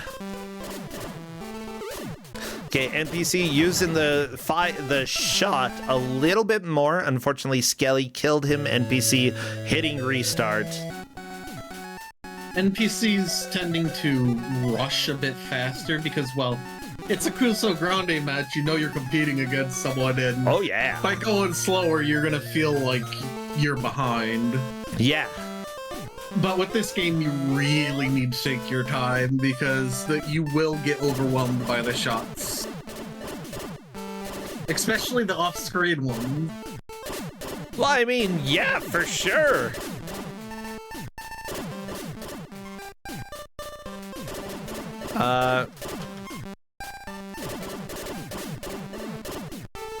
Sorry, I'm doing a little looking up to figure out a little bit more about this game because bootlegs have a lot of relationships with other bootlegs, and it looks like Vast Frame was the developer, possibly the publisher here. They made a lot of games. I actually played a bunch of Game Boy Advance bootlegs just to find some good ones, and almost every game had this song. I believe it. I'm looking. I see Harry Potter 3 on here. Zook Hero Z, which I think we've actually had on Kusog7ande before. We've had at least one of the Zook Heroes. It's not Rockman X, it's Rockman Z, slightly different. Let's see, Super Fighter 2001 Alpha, Super Fighters S. I also see for Game Boy Color, they made Devil Island, Digimon 3 Crystal version, Digimon Sapphire, Pokemon Ruby, Soul Falcon. Yeah. It's good stuff. However, this game definitely has some issues. Oh, Cat's back to full powers. Now, if I'm remembering right, it's about 3 shots with the big axe to clear the way. And, well, wow, Cat's getting up there in health, too. She's really taking her time. NPC desperately trying to find a health pickup, but because we're playing on hard, they're a little bit hard to come by. Yeah, look, Cat hasn't really been taking damage, and, well, considering she's about to reach the boss again, you can see pretty much how rare the drops are. Yeah, NPC taking a death. It would have been better to do a screen wipe attack there. Just these, like, homing blobs are really difficult to deal with. With the spawn rate there, it's just a huge pain. Okay.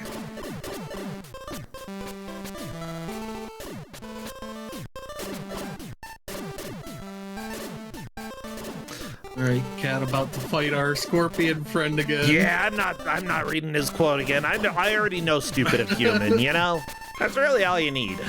Go to die. Go to die. There we go. As it turns out, if you start your life with 2 hearts, but you can get more than 2 hearts. Cat actually has 3.5 at this moment in the boss fight, as well as full lives. That's huge. As well as full weapon upgrade. Even better. Cat's also seems to have adjusted to the boss's pattern. Yeah. So one thing that bootlegs tend to do that licensed games often avoid is either make things too easy or too hard. And at this point, I'd say that, like, at least enemies tend to be bullet sponges. It's not too surprising that bosses take a lot of hits. Very nice. NPC, meanwhile, I believe is at, almost full health. NPC has definitely learned that if you kill enemies, there is a chance they will drop things, and that is being very helpful. That's very important knowledge. There we go, Flannel Cat in the next area. Area 2 is what I'll call it, because that is what it is. These enemies here are why I decided to let them be the dwarf instead of, like, the wizard or whatever. Because these projectiles, they fly at you at a straight pattern. Yeah. But the axe, you don't have to line yourself up directly with them because the wave effect the axe does. Oh, yeah, kind of like the Fester's Quest bullet effect. Luckily, the axes are going through walls, so that makes it a lot easier to deal with. Well, NPC's on one away from the final axe upgrade. And there we go. There is one more. NPC has giant axes, and this is going to go a lot faster now. That has to feel good to have, although I don't know if NPC knows that the axe upgrade goes down if you take damage. I think he's had the upgrade a couple times. Oh, and there goes the big axe. Yeah, that is unfortunate. Enemies still are dying relatively quick, though. However, you really want to deal as much damage as you can when you are fighting the boss. That way you can plow through it a lot faster. Please weapon upgrade before the boss. Game's really not one to give it, but...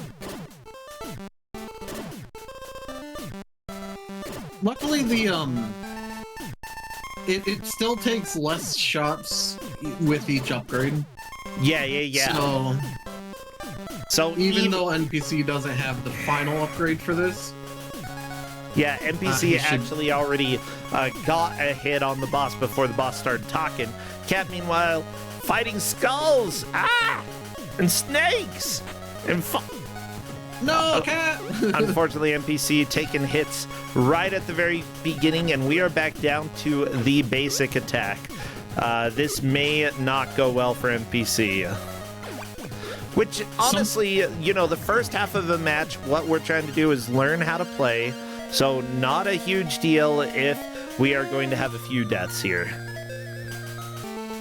And the second boss is more difficult, I'd say, than the first one is by far. Oh, really? Okay. Yeah, I found a cheese strat for this boss in which you could literally just stand inside, like, the scorpion's head and it gets stuck in a loop where it can't hit you. Ooh. Oh, that's nice. So, I'm trying to remember, what is this guy's name again? The dwarf's name? I actually forget. Start with a J. Jolly? Jolly! What a holly jolly dwarf. There we go. I'll never forget it now. Holly jolly.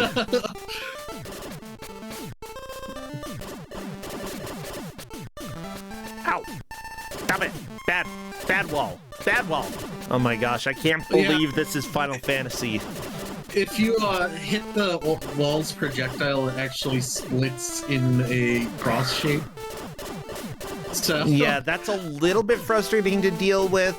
Scatter shots are always, like, they're nice to have. They're bad when enemies have them.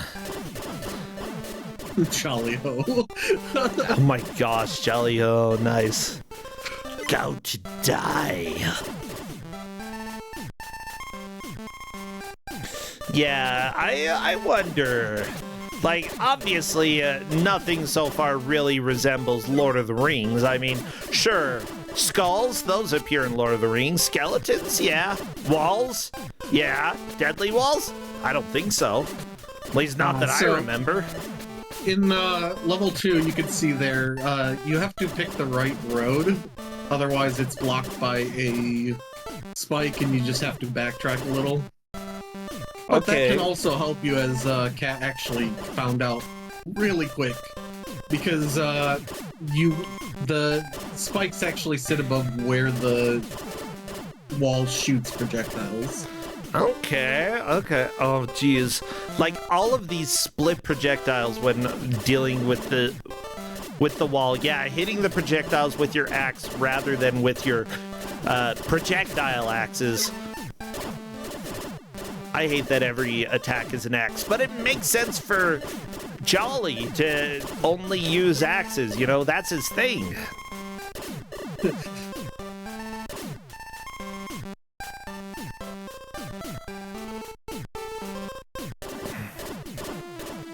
I'm surprised at how quickly Kat managed to pick this game up, though. I struggled with it even longer myself. Yeah, Kat is doing really well. Honestly, NPC is learning all right. NPC picking up the final weapon upgrade, moving towards the boss, I believe, with full lives. Oh, no. He did have full weapon upgrades, but unfortunately took a hit and went down one level. Maybe not quite approaching the boss, but, you know, we're making progress here. The important thing, I think, is to remember projectiles in this game are inconsistent so far.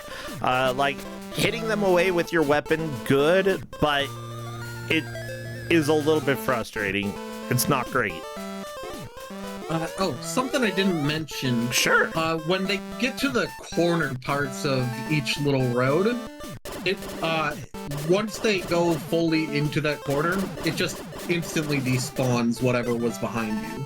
Okay. So if you want to try and speed along, you can try and zoom past the enemies, and then everything just gone. That is helpful. Yeah,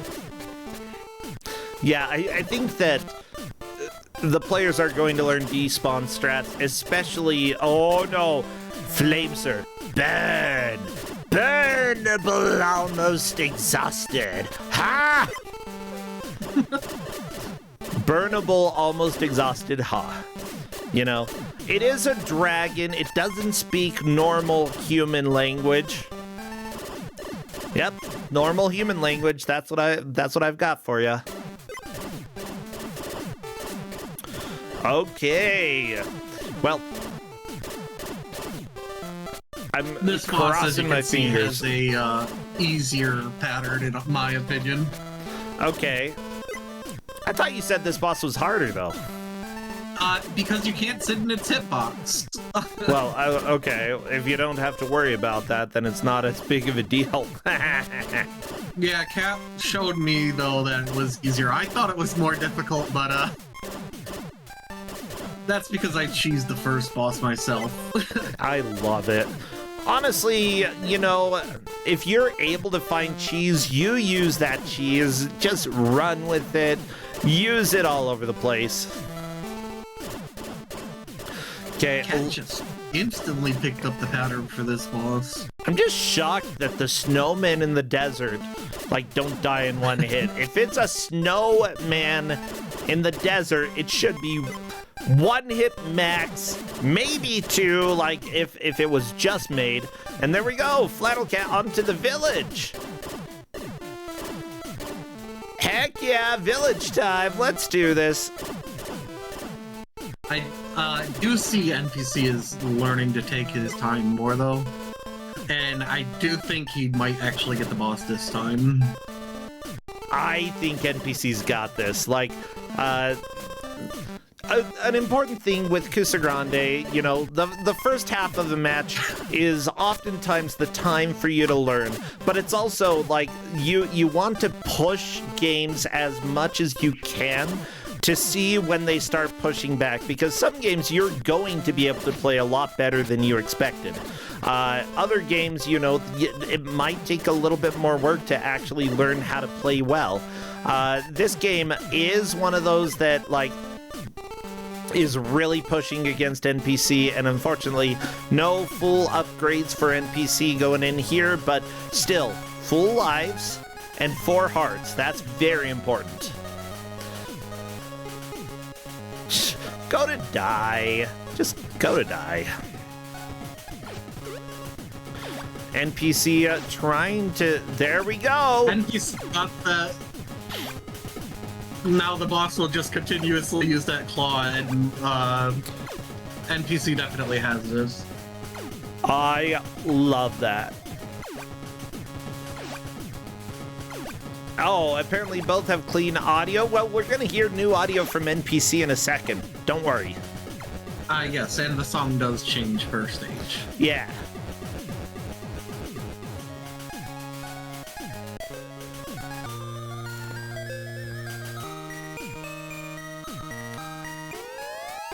Ah, it's pretty. Well, everybody, we didn't go to die. Instead, we go to 2-1. Yeah, and, like, at this point, both of the players should be like, okay, I've got generally a pretty solid idea of how to play. Let's go ahead and conserve lives so that I can act, so that I don't have to go back to the beginning. Dying at the beginning of a round, though, is not bad because you will just start that round again. So if you go to 3-1 and you have no extra lives, die, continue, you start on 3-1. It's good. That's not always the rule when it comes to bootlegs, though, so, and you never really know what the rules are. So, you know, I do think that it makes sense to be a little bit more cautious. Yeah, with that said, let me go ahead and refresh NPC and Flannel Cat stream so that we can be as caught up as possible. Cat's on to round 3, too. Very nice, Cat. Well, let's go ahead and hear Cat's music just a little bit so that we make sure we do get a touch of that. I think I like the cave music better. I think I like the village more. This doesn't make sense. Homing blades. This is weird music. Like, it's interesting, but, like, the cave music sounds pretty. Listen. Heck yeah. Now, mind you, this music could definitely be taken from elsewhere. I really don't know where the music is from, or if they made their own music for this bootleg. Some bootlegs do. Honestly, you just really don't know unless it's written somewhere, and as far as I saw, I didn't see any around, personally. I didn't see any information around that said what music they used. I'm actually not sure what... I never actually made it to the boss of the 3rd stage, so Cat's treading new ground for me. So, what is your favorite enemy in Lord of the Rings? Is it Snake Skeleton? Is it just Snake? Is it Flying Skull? Those are good Lord of the Rings enemies. The little spinning blade they had earlier. Oh yeah, that's a classic spinning blade. I love the... I'm gonna go ahead and call these orcs, okay? Flannel Cat killing some orcs. Yeah, they're dead. I mean, if it looks vaguely like a Lord of the Rings enemy, you can say that it is, you know? That's just how it works. We'll fill in the spaces. Hey, spiders are absolutely an enemy in Lord of the Rings. You remember Shelob or whatever the crap her name is? She's evil. I will admit, I think I've only seen one Lord of the Rings movie. She's a spider and she kills things. She almost eats Frodo. You can't eat Frodo. He has a ring. Just spit the ring out. Oh, this here we go. Oh, wait, there it is. Azrael Seabar. Hello. Do you is the expedition brigade of stupid that cluster have my Sabaret here next year of this time will be your date of the death.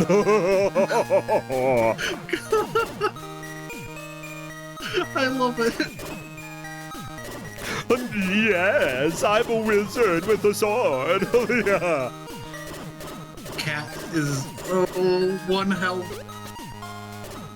Yeah, there is a Mega Man bootleg that like the Tild really reminds me of. Like the Rockman and Bass bootleg. Is it Rockman and Bass? Can anybody else remember, like, I swear it was a GBA Mega Man bootleg that also had Tilds. Does anybody remember? Okay, Rockman and Crystal, yeah. You every move in my eye. Most important is speed in fight. Use speed, look like static housefly to me. Go to die, eat my Yihei hand-thrown weapon. Yeah, he also says go to die. So there's something here. Like, I swear it's probably the same developer. Let me take a look. Rockman and Crystal, indeed, made by the company Vast Fame that made Lord of the Rings Return of the King. It is the same company. That makes sense why this is so funny. Oh my gosh, that's why the name Zook is so funny, because in Rockman and Crystal, they keep calling him Zook. Ah! I'm seeing all the connections, the lore here. I do see Kat actually rushing a lot more right now, and I'm wondering if it's because she feels it's gonna put that death put her behind. Yeah, I might start worrying. The thing is, Kat doesn't know where NPC is. Kat doesn't know that NPC has been struggling a little bit, but that's okay. We got Burn. Burn, but almost exhausted. Here.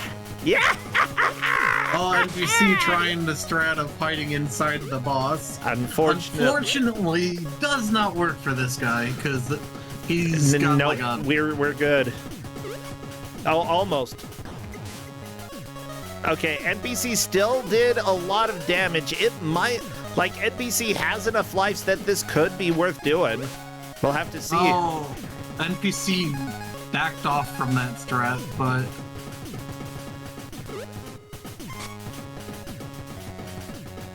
I do think he has enough health that even if he were to die right now, he can respawn. NPC is through the dragon? Yeah, demon, dragon, flaming head. That's all right. We're on to the village, and NPC is really catching up. It is anyone's game. Both of these players are playing to try to become the Kusog7ande GM bracket champions. I really try to emphasize to them, don't worry too much about whether you do well or not. You know, this bracket is for fun. I want you to enjoy it. You know, the GMs sometimes stress out a lot about games that they play, and they also stress out about putting on a good performance. But honestly, it just how you don't, you know, I don't know what I was gonna say. Do you is the expedition brigade of stupid that cluster have my Sabaret here next year of this time will be your date of the death.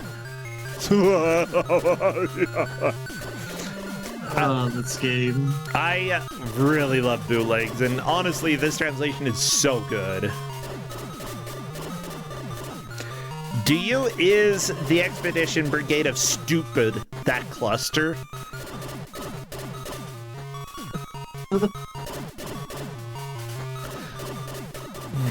Cat. No! No! Flannel Cat taking another game over, back to 3-1. Unfortunately, you know, a lot of the time, slow and steady is much better than fast if you keep dying. But, you know, I think that considering they've been playing for 2.5 hours today, you know, there is a little fatigue that's probably already settling in for the players, you know? They've been a bit stressed out. They've been really trying to do this, and I imagine you're going to start making a few more mistakes when you are starting to get exhausted in this way. And so every mistake that you see here, you know, if they didn't play 2 games before this, they might not make as many mistakes as they've been making here. With that said, Flannel Cat is already to 3-2. What? Yeah, 3-1 is actually super short, and it looks like Cat's taking advantage of that by just damage boosting through. Honestly, why not, you know? I mean, if you want to grind for, like, better weapons and stuff, maybe that's why not.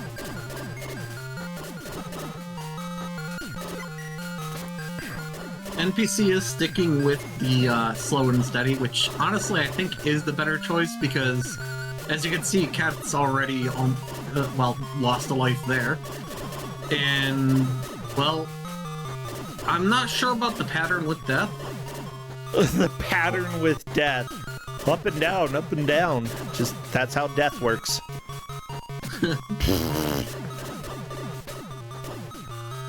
Die, spider. How are you, evil spider? Die. You know, I'm not a big fan of spiders, I gotta be honest. They kind of, like, I don't hate them per se, but they give me the giblies, you know? Oh yeah, I hate spiders. I actually am a huge, like, arachnophobia. Oh yeah? I freeze up. I'm glad that, like, a lot of games these days are, like, that have spiders are having an option in order to turn them off or have them replaced with something else. Because, you know, phobias, it's not exactly something that you can control, you know? It's just your instinct reaction, fight or flight, you're going to be freaking out. And there's nothing that you can do to stop that. And that's something that, like, it's hard for people to really know that unless they have a phobia themselves. It's very easy to be like, oh, hee, they're afraid, ha ha ha ha. That's not how it works. Yeah, it's there's a difference from a normal fear and like a phobia. I personally have a little bit of a fear of heights, but at the same time, it's something that I can usually control fine, you know. I'll still go on roller coasters and stuff, but it's not like if I have a chance to go on top of a high tower and look out, I will, and then I'll probably back away from the edge and sit down somewhere. But it's not like I'm going to run away gut instinct that people get with a lot of phobias, you know. Cat's almost got it. Cat, do you have it? Have you killed him? He's dead. Azrael is dead. Crying eyes, I'm dead. Hydro Road. My favorite Lord of the Rings area. Hydro Road. It looks like the raft scene from Illusion of Gaia. Yeah, I mean, they do go on a boat sometimes, like in Lord of the Rings. That's important. They cross a river or something, and then a lot of water comes and kills a bunch of bad guys. It's cool.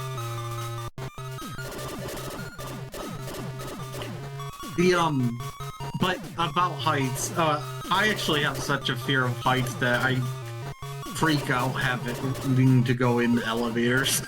Oh, yeah? The ounce the elevators do. No.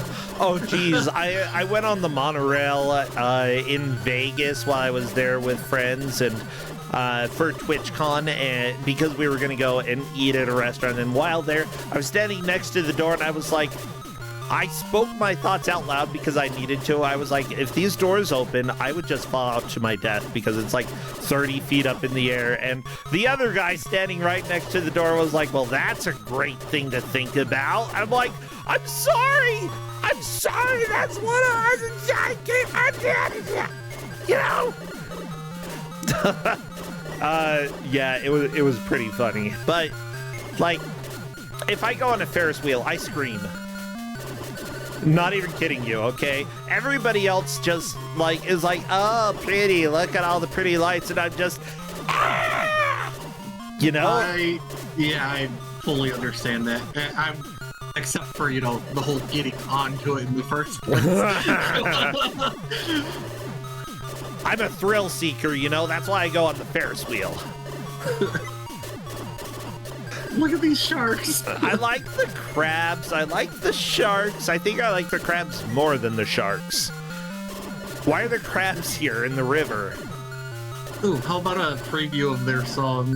The song for stage 4. Oh, good point. Yeah, let's go ahead and listen to the audio there real quick.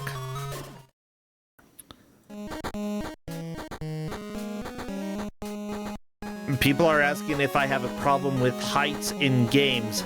That's actually a really complicated question sometimes. Sometimes I'll be playing a game that has a big drop and I get super butterflies in my stomach. Like, sometimes I don't, but sometimes I do, and it's really difficult to control exactly when it's gonna hit me. I kind of like the river music. This is good. The only time I have problem with heights in video games, or even spiders, I don't really have a problem with them in games. Heights and spiders? Yeah. Oh. Both of them my fears. Oh, But, okay, keep going. The, only time would be in, like, virtual reality. Yeah. That's, well, the same as in real life. Oh. Like, no. Oh, no! He's got you as the expedition brigade of stupid. That cluster? I'm the expedition brigade of stupid. I think that's supposed to be Saber. I can see. Very probably. He's got a sword. Yeah, now NPC luckily has 2 full lives and will be able to do, like, take his time a little bit with this boss, you know? I think NPC's just trying to damage boost it. What I love about this boss is if it goes off screen to the below, it appears up top for some reason. Yeah, I kept seeing that it was sort of screen wrapping up at the top. I wonder, can you deal damage to his bot from there? Honestly, I have no clue. I love bootlegs, and I'm already, like, trying to think of ways to possibly, like, break the game so that you can actually use your ultimate ability in this battle, because I think there might be a way, especially, like, if you come back from dying. I tried to use it, and it just would not let me. NPC first try, boss goes down onto the Hydro Row. We've got a race here, everybody. It's anybody's game. What I think NPC will do is take a death here and just to reset his lives. Yep. Oh, you're so good at reading people. NPC is doing just that. And I think I love that Starry, or whatever, Starfy, whatever, the Pokemon's here. Staryu. Starman. There we go, but, NPC getting a game over on purpose. I think that's the right call in all honesty, too, because, well, you've seen how much of a bullet heck it can be. Oh, yeah. Yeah, chat does mention that NPC won't get knowledge by doing that. It is a little bit of a trade-off, but at the same time, it's such a short amount of time. I think that this is probably worth it. I agree. Because this will, for one, allow NPC to get more. And NPC has screen wipes, and every time you die, it resets your screen wipes. So if you get too overwhelmed, you can just hit that and they're all gone. Very true.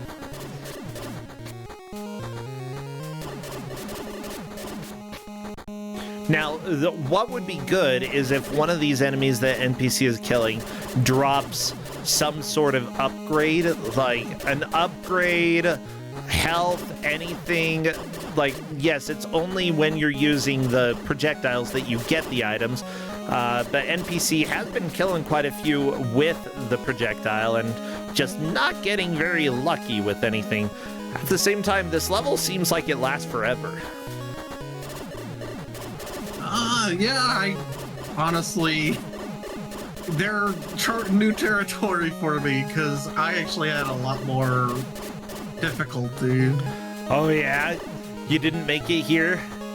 No. No, I love Kusog7ande. There's so many times when, like, a game ends up being, like, super difficult and the players just deal with it a lot better than our GMs. This wouldn't be the first time, not going to be the last time. I love that you can just bop.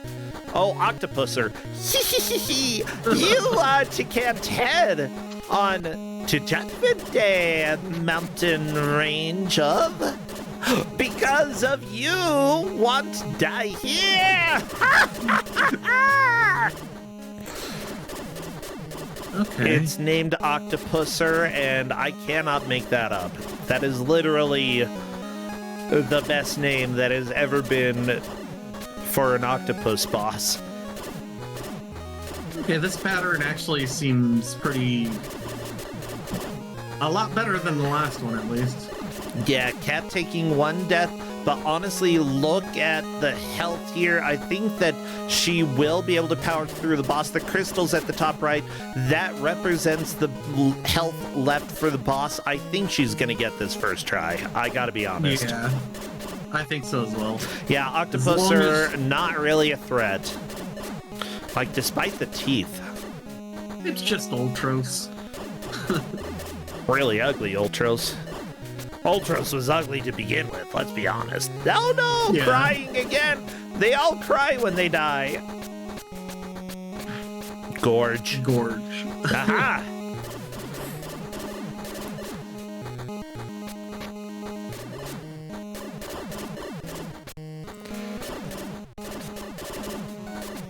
This level is so long, but at the same time, you know, NPC took the death early on and has taken one hit of damage this entire time.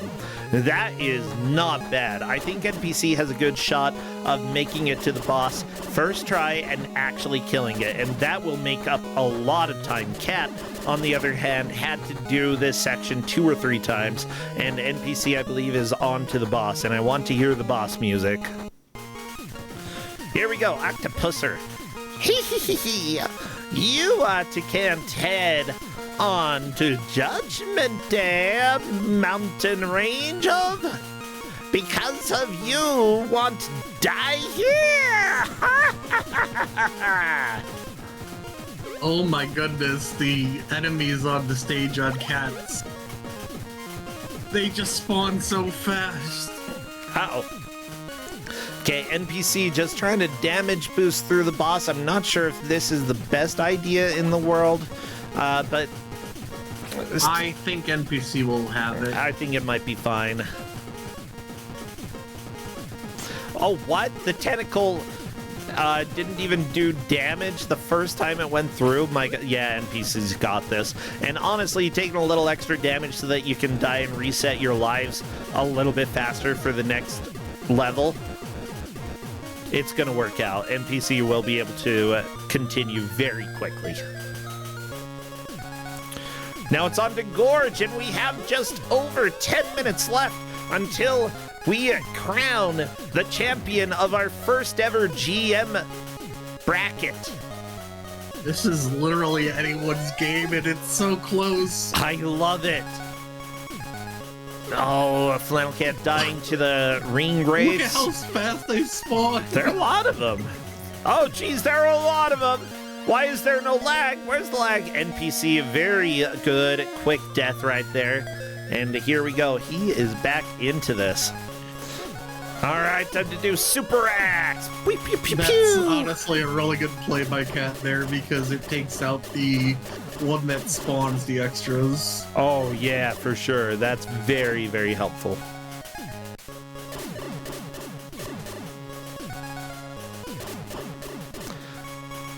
However, the drop rate for items on NPC's side being a little bit frustrating. It would be nice to get a weapon upgrade soon.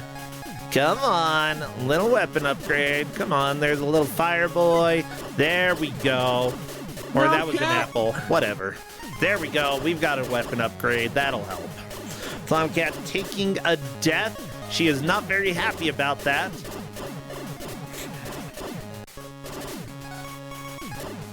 It was a pick your route type thing that got Cat there. Oh, no. Well, I don't like that. Some Egrets, thank you so much for resubscribing. It's great to have you, and I'm glad that you are here with this absolutely, totally official, not a bootleg game, Lord of the Rings Return of the King. Not taken from Pocky and Rocky at all. No way, no how. But we've got just under 9 minutes left, and NPC may actually get caught up here. Like, look at all this progress. This is amazing. I think they're actually in the same spot right about now.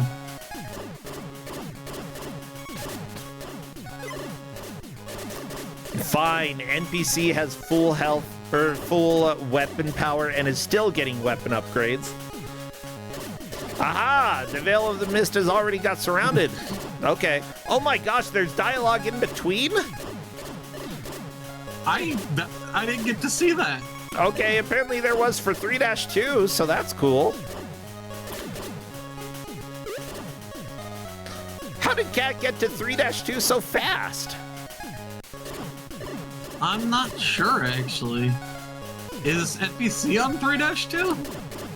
Oh, 5-2. Never mind. 5-2. How did Cat get to 5-2 so fast?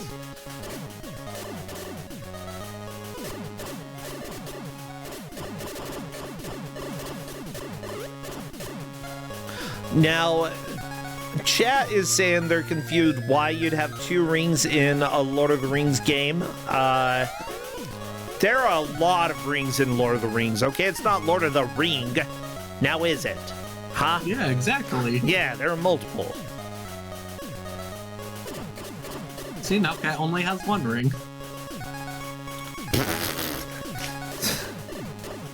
What did she do to the first ring? How did you destroy it? Why don't you just destroy them all? Come on! Push the button to destroy it!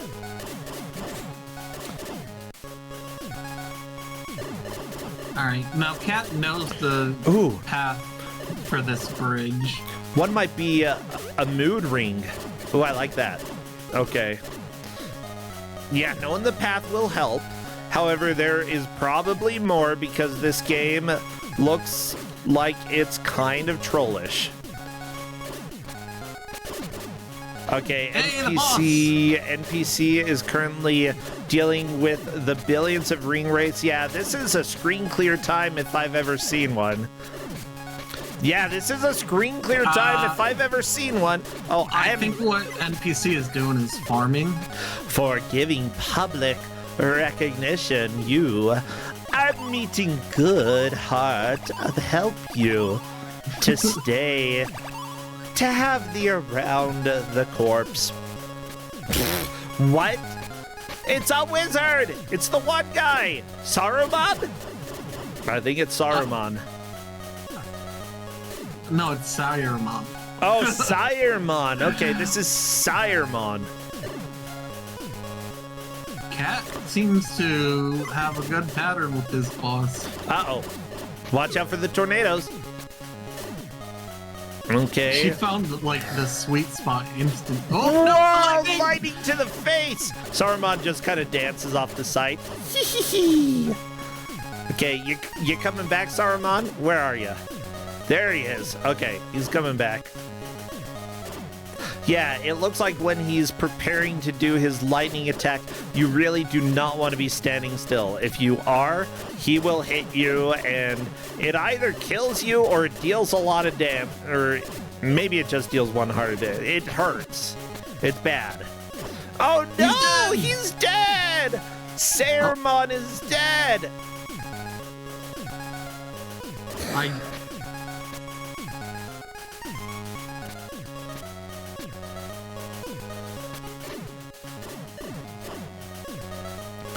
Okay, NPC. I think NPC really wants to get a health pickup. He's been taking it pretty slow, and there we go. 2 apples from the dudes that were spawning there. Not too shabby. A couple more apples. I think NPC knows the boss is coming, but at the same time, you've got less than 5 minutes. You got a boogie. Which I think that's exactly what Kat's doing right now. Just throw yourself forward, trying to get as much progress as you can. Which 6-2. Wow, already on to 6-2. I mean, that's a good call. We've got 4 minutes left. NPC is doing the slow and steady. Not really slow, just being a little bit more conservative when it comes to lives here. Flannel Cat is just like, let's go. We gotta go. And I think that, like, I don't know what's gonna pay off the most. Like, NPC might be able to make it to the boss and, like, kill the boss, but NPC is also trying to grind for something. Deciding, nope, that's, yeah. Just keep going, okay?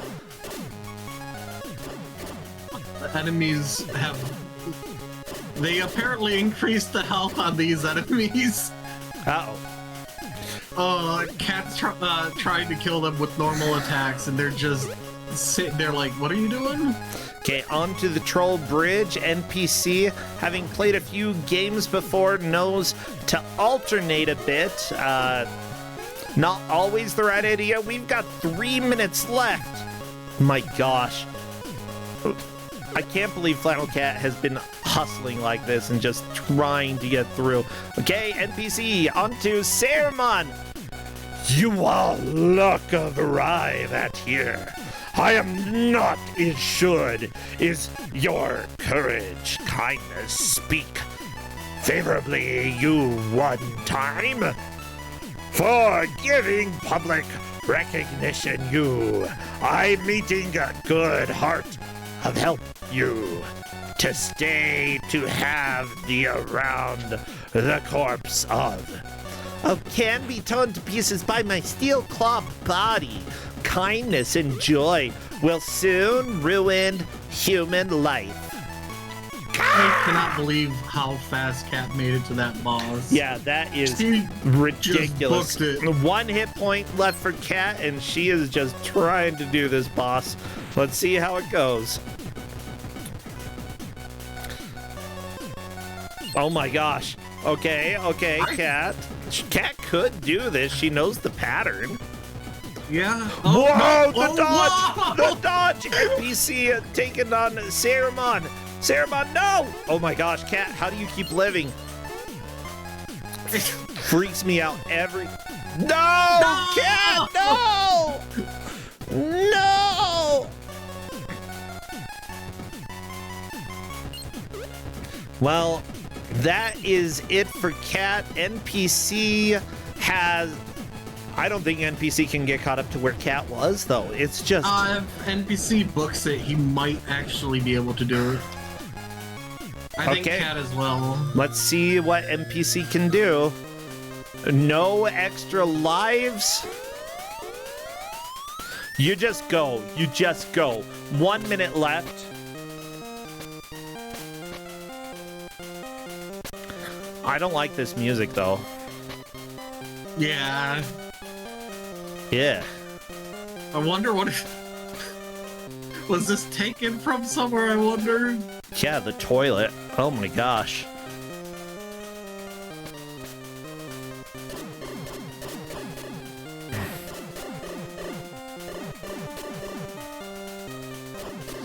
NPC being a little too conservative here. I don't think he's gonna make it.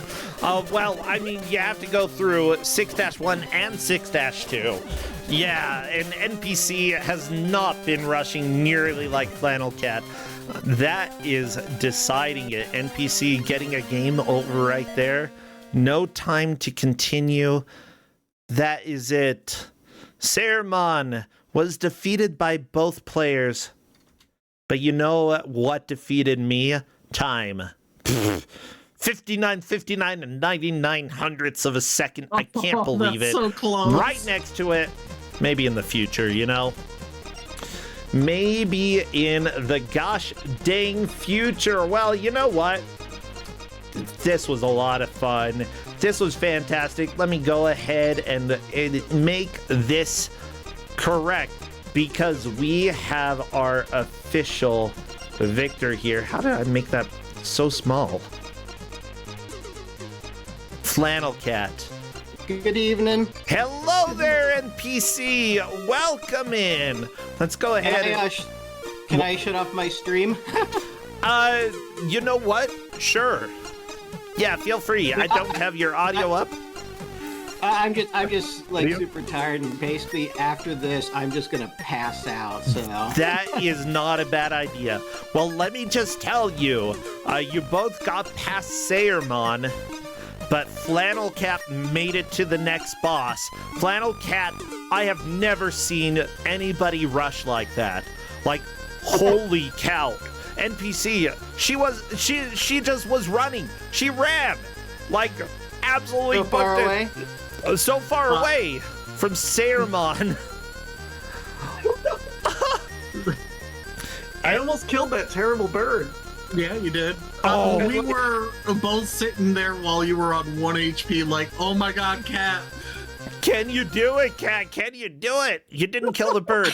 But yeah, NPC, you were really making a huge comeback. Like, the first while... It was too late. I don't think it was.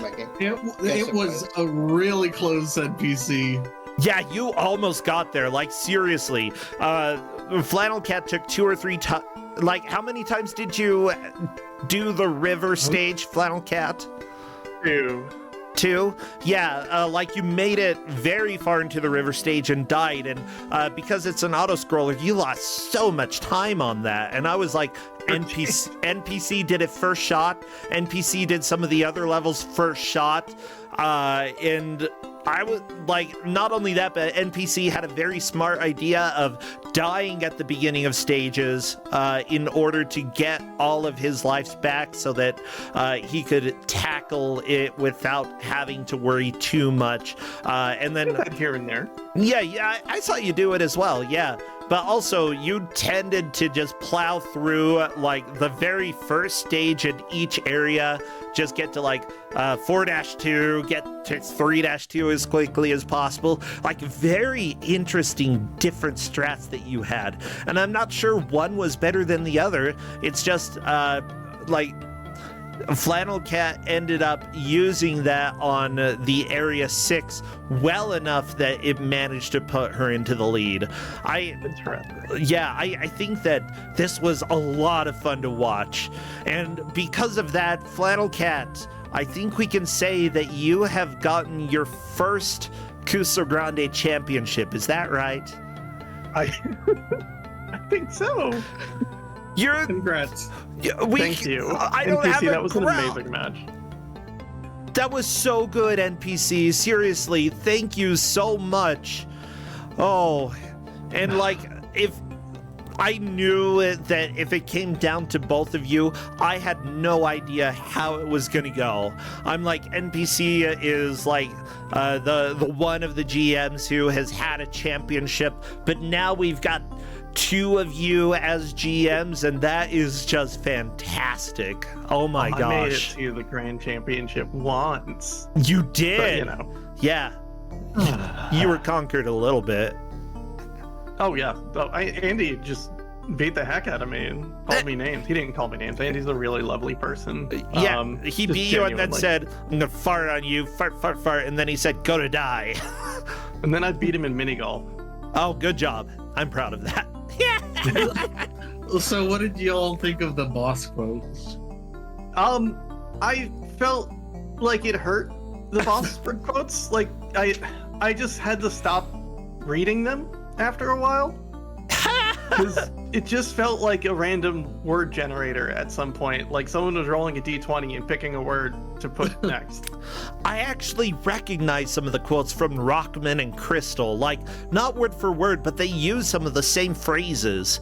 And it was made by the same company, so it makes sense there. Yeah. Excellent. NPC, did you have a favorite boss out of any of them? The first boss, just because of how I cheesed it. Oh my gosh, Flannel Cat, it was so good.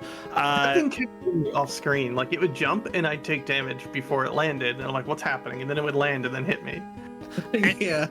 NPC kind of managed to run up into his face and just melee him to death. That's amazing. I He love was that. not responding to whatever I was doing. He just kept throwing his claw out and doing nothing else. I love it. It was really, really good. And you sort of did the same strat with the second boss. It wasn't quite as reliable. If I had figured it, the thing is that you could get behind him and damage him up until he went full fire mode. Oh, yeah. Yeah. And you still cleared him really quickly. Like, that was neat to watch. I think it was stage 3 that Flannel Cat, you had a few deaths against that weird ghosty dude who says, haha. Yeah, I'm like, I just need to get to him with 2 lives, and then I can beat him. Because, like, I don't know how to dodge this chasing move, which is fine. But Yeah. I can out-damage him at least. And NPC, that's where you made up a lot of time because you first shot that set of levels. And Flannel Cat was there for a long time, and I was like, oh my gosh, we've got the comeback. We've got this, baby. That's when I moved into high gear and found the strategy. What was the strategy? What you saw me do the rest of the game after that. Oh, run. I just didn't stop and just kept going. Yeah. Fighting? Done. No more. We're done fighting. I mean, it's kind of high risk, but also high reward. You might die once or twice just running through everything, but if you can manage to get through everything and make it to the second stage in that set and then kill the boss, then it doesn't matter that you took all of that damage. I agree. Like, there were 2 very different strategies. Both of them worked pretty well for both of you, but I think Flannel Cat, if you wouldn't have done that, then you might have started falling behind. And I can't wait to watch this match back. It was really fun. Like, the whole thing, all 3 of the games were great.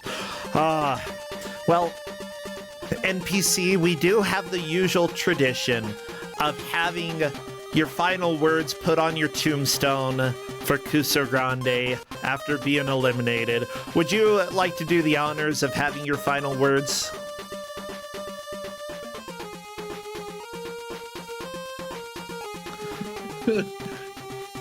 Is that it? Is that it? Is that the quote? Uh-oh. I'm trying to think. Yeah, I like after 3 hours of games. No, that's pretty much it. I'm trying to think. That's it. Exactly. I'm trying to think. Oh my gosh, that would make a good quote. I like that. I'm trying to think. Oh, that makes my day. Seriously, that's great.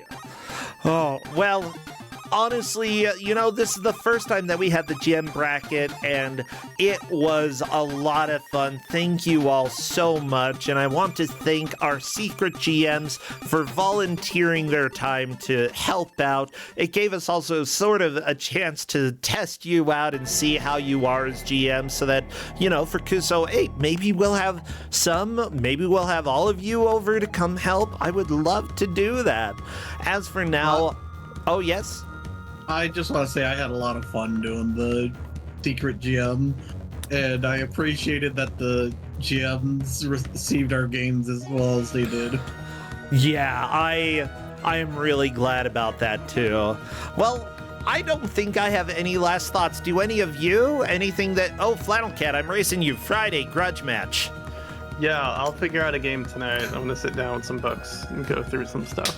Yeah, as opposed to NPC, I'm gonna have to like pull out something. Cause oh my gosh, like I'm terrified of you. I'm terrified of racing NPC. I don't know. Wait a sec, what? You beat me, NPC. If I race you, you beat me. If I race Flannel Cat, she beats me. So I gotta figure something out. Because I'm racing Flannel Cat on Friday. Oh. Do the opposite of what you want to do. Say what now? Do the opposite of what you want to do. Ooh, okay. I like that idea. Don't listen to my brain. That's probably the best idea. Yeah. Oh, that's easy to do. It's not easy for me to do. My brain is loud. Oh my gosh. Well, with that said, everybody, we will be getting into Kusog7ande relatively soon. Stay tuned. Not here today, but obviously in the future. Again, congratulations, Flannel Cat, on being our champion this year. Now let's go and raid somebody and have a little relaxation. I gotta go hang out with some people and do some stuff. I really hope that all of you had fun and that it was overall enjoyable. I know that competition can sometimes be stressful, and I hope that it ended up being more enjoyable than stressful. And if not, then let's go ahead and take a little bit of a break and then get ready for more games. What is happening? I'm gonna have dinner. That's what I'm gonna do. Oh my gosh. That's the prize. I'm so hungry. I know. An NPC, I know you probably work tomorrow, so we need to get you offline. Where's somebody to raid? Oh, yeah? I know someone that we can raid. Who? An amazing GM and Kusog7ande admin, Tristan. Okay, that's one option. One other option was, I see one of the people who played in Grudge Match at GDQ streaming who we haven't rated yet, and I think that it could be good to go bother him because he did a fantastic job. Chris... I think that is also a good choice. Yeah, I think this one time I want to go ahead and raid Chris Melberger. Do we have a good raid message? Thank you for naming the dwarf Jolly. I mean, I think any line from the game we just played is a winner. Yeah, what was the one that we kept saying? I wasn't there. Go to die? Go to die. That's pretty funny. You want to tell someone go to die. Yeah, this is our first time raiding him. But What's at the same time... That... Oh my god, am I still alive? No, I'm not. Yes, I am. No, I'm not. What's the line that was about the human character? God. I'll think about rows and columns. Well, anyway, I'm not good at this. Goodbye. I'm gonna let you flail. Let's do... kindness and joy will soon ruin human life. I'm into it. Yeah, let's do that. Okay, we're rating Chris, and that is our quote. Kindness and joy will soon ruin human life. Okay, see y'all, everybody. I will be back on GDQ on Friday night with some various people as well as Flannel Cat, so come and join. Otherwise, we are literally rating a Fortnite stream, so if you don't want to stay, that's fine, but he played on GDQ, and I want to go say hi. All right. Have a good time. Take care, friends. Bye. Bye. Ah.